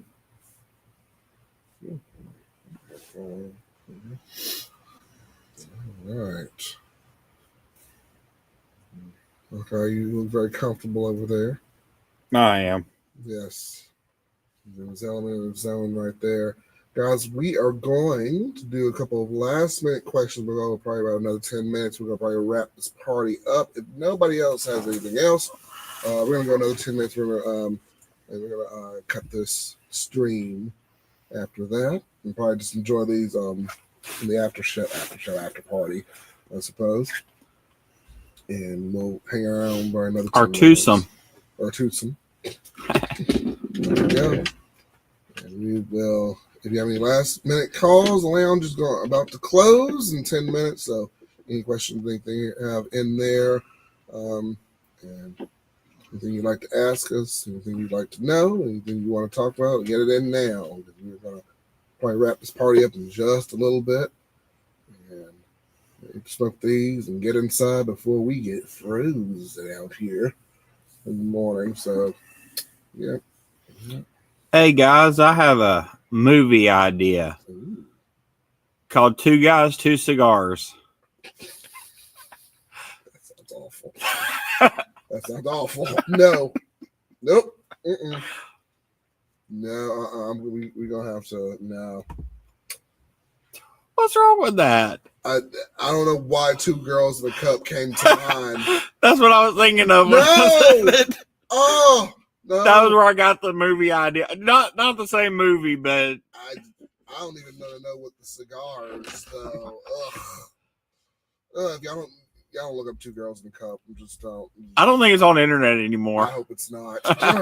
Yeah, that was a pretty graphic. Yeah, it was rough. You know, it was so bad. Somebody in college put that mess on my computer, and I opened it up, and there was like a window of the video playing, and I clicked off of it, and there it was again, and I clicked off of it, and it was just all over the damn screen, and I'm like, He put it everywhere. How the hell can I'm like, dude? It was all. I had to go to the tech people the next day just to get through the remove. It was so bad. I said, "What the hell?" It's like, "Oh, you clicked on something. You clicked on the box." No. My friend sent me this. Yeah, my friend sent me this and said, "Look, like you will be amazed with some crap he wrote in the message." And well, I was amazed. All right, that mess is crazy. Yeah. The good news about certain movies, they show you how civilized you really are. Like, you may think you're crazy and wild, but trust me, there's some people out there who do some truly disturbing stuff. That's true. Yeah. And whether the situation be for survival, for whatever the motive is, yeah. I don't know why they didn't make that movie for survival. Well, no, not that, but just in general, I don't know. And then it's like the most obvious thing. Speaking of, my wife's just watching the first Die Hard movie right now. Well, it's a Christmas movie. I think that's the fourth one. Was a Christmas movie. Oh, yeah, it was the last one they made. And I was like, "You watching the first one, the fourth one?" She's like, "No, I watched the first one." She'd never seen the Die Hard movie, so I was like, "Oh, okay, well, yeah, for a good treat with Bruce Willis doing his thing, working there and taking down the bad guys." Bruce Willis movie. I don't know the name of it, but there was this red-haired, kind of pale-faced woman in it that he got real close to, and it was like he went to another planet or place in time, something. But at the end of the movie, they're both in this room, like in this little habitat room, I guess, for survival. And they end up, doing stuff and closing the window so they could have privacy. But I can't remember what the name of the movie. Like, you don't see any of that. You just know what they're doing.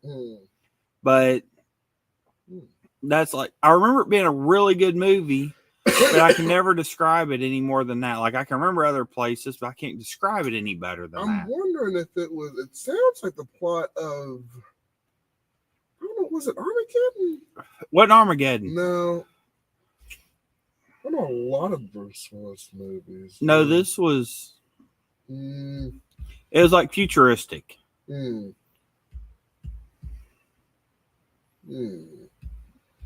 This girl helps him. They both save a planet, stop a war or something. They stop conflict somehow.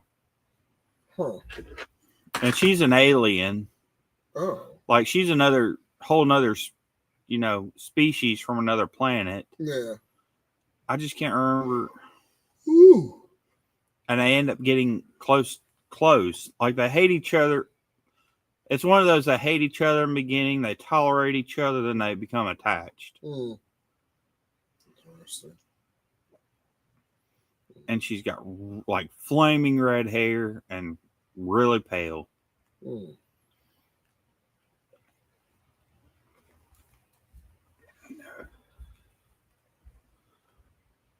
Interesting. I can't. I'm trying to describe the movie, but I can't. If I could find that movie, I'd watch it a dozen times over. It's pretty good. You trying to Google it? Yeah, I'm trying to look it up now. Let me see. Let's see IMDb.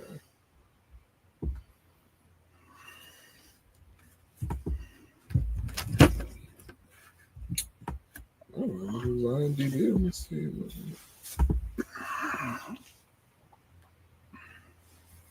Damn, no, Die Hard was that old, 1988.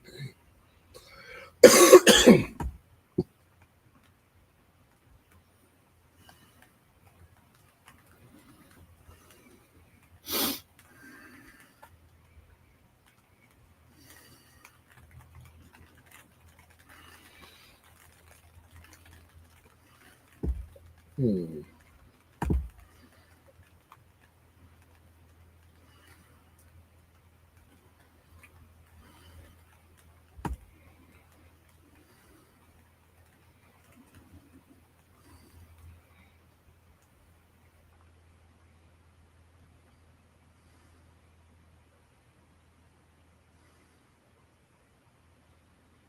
Trying to go through.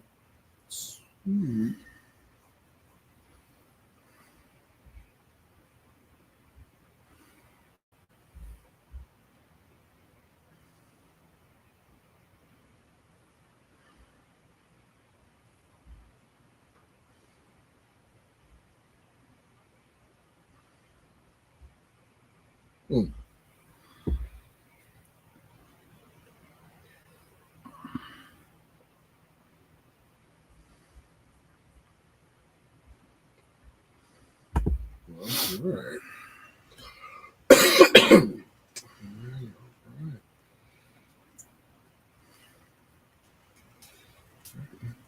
Anything else as we are trying to find that there? Not too bad. Not too bad, Mr. Barado. Good construction on that. Good draw. Good build. Actually, we're right over here.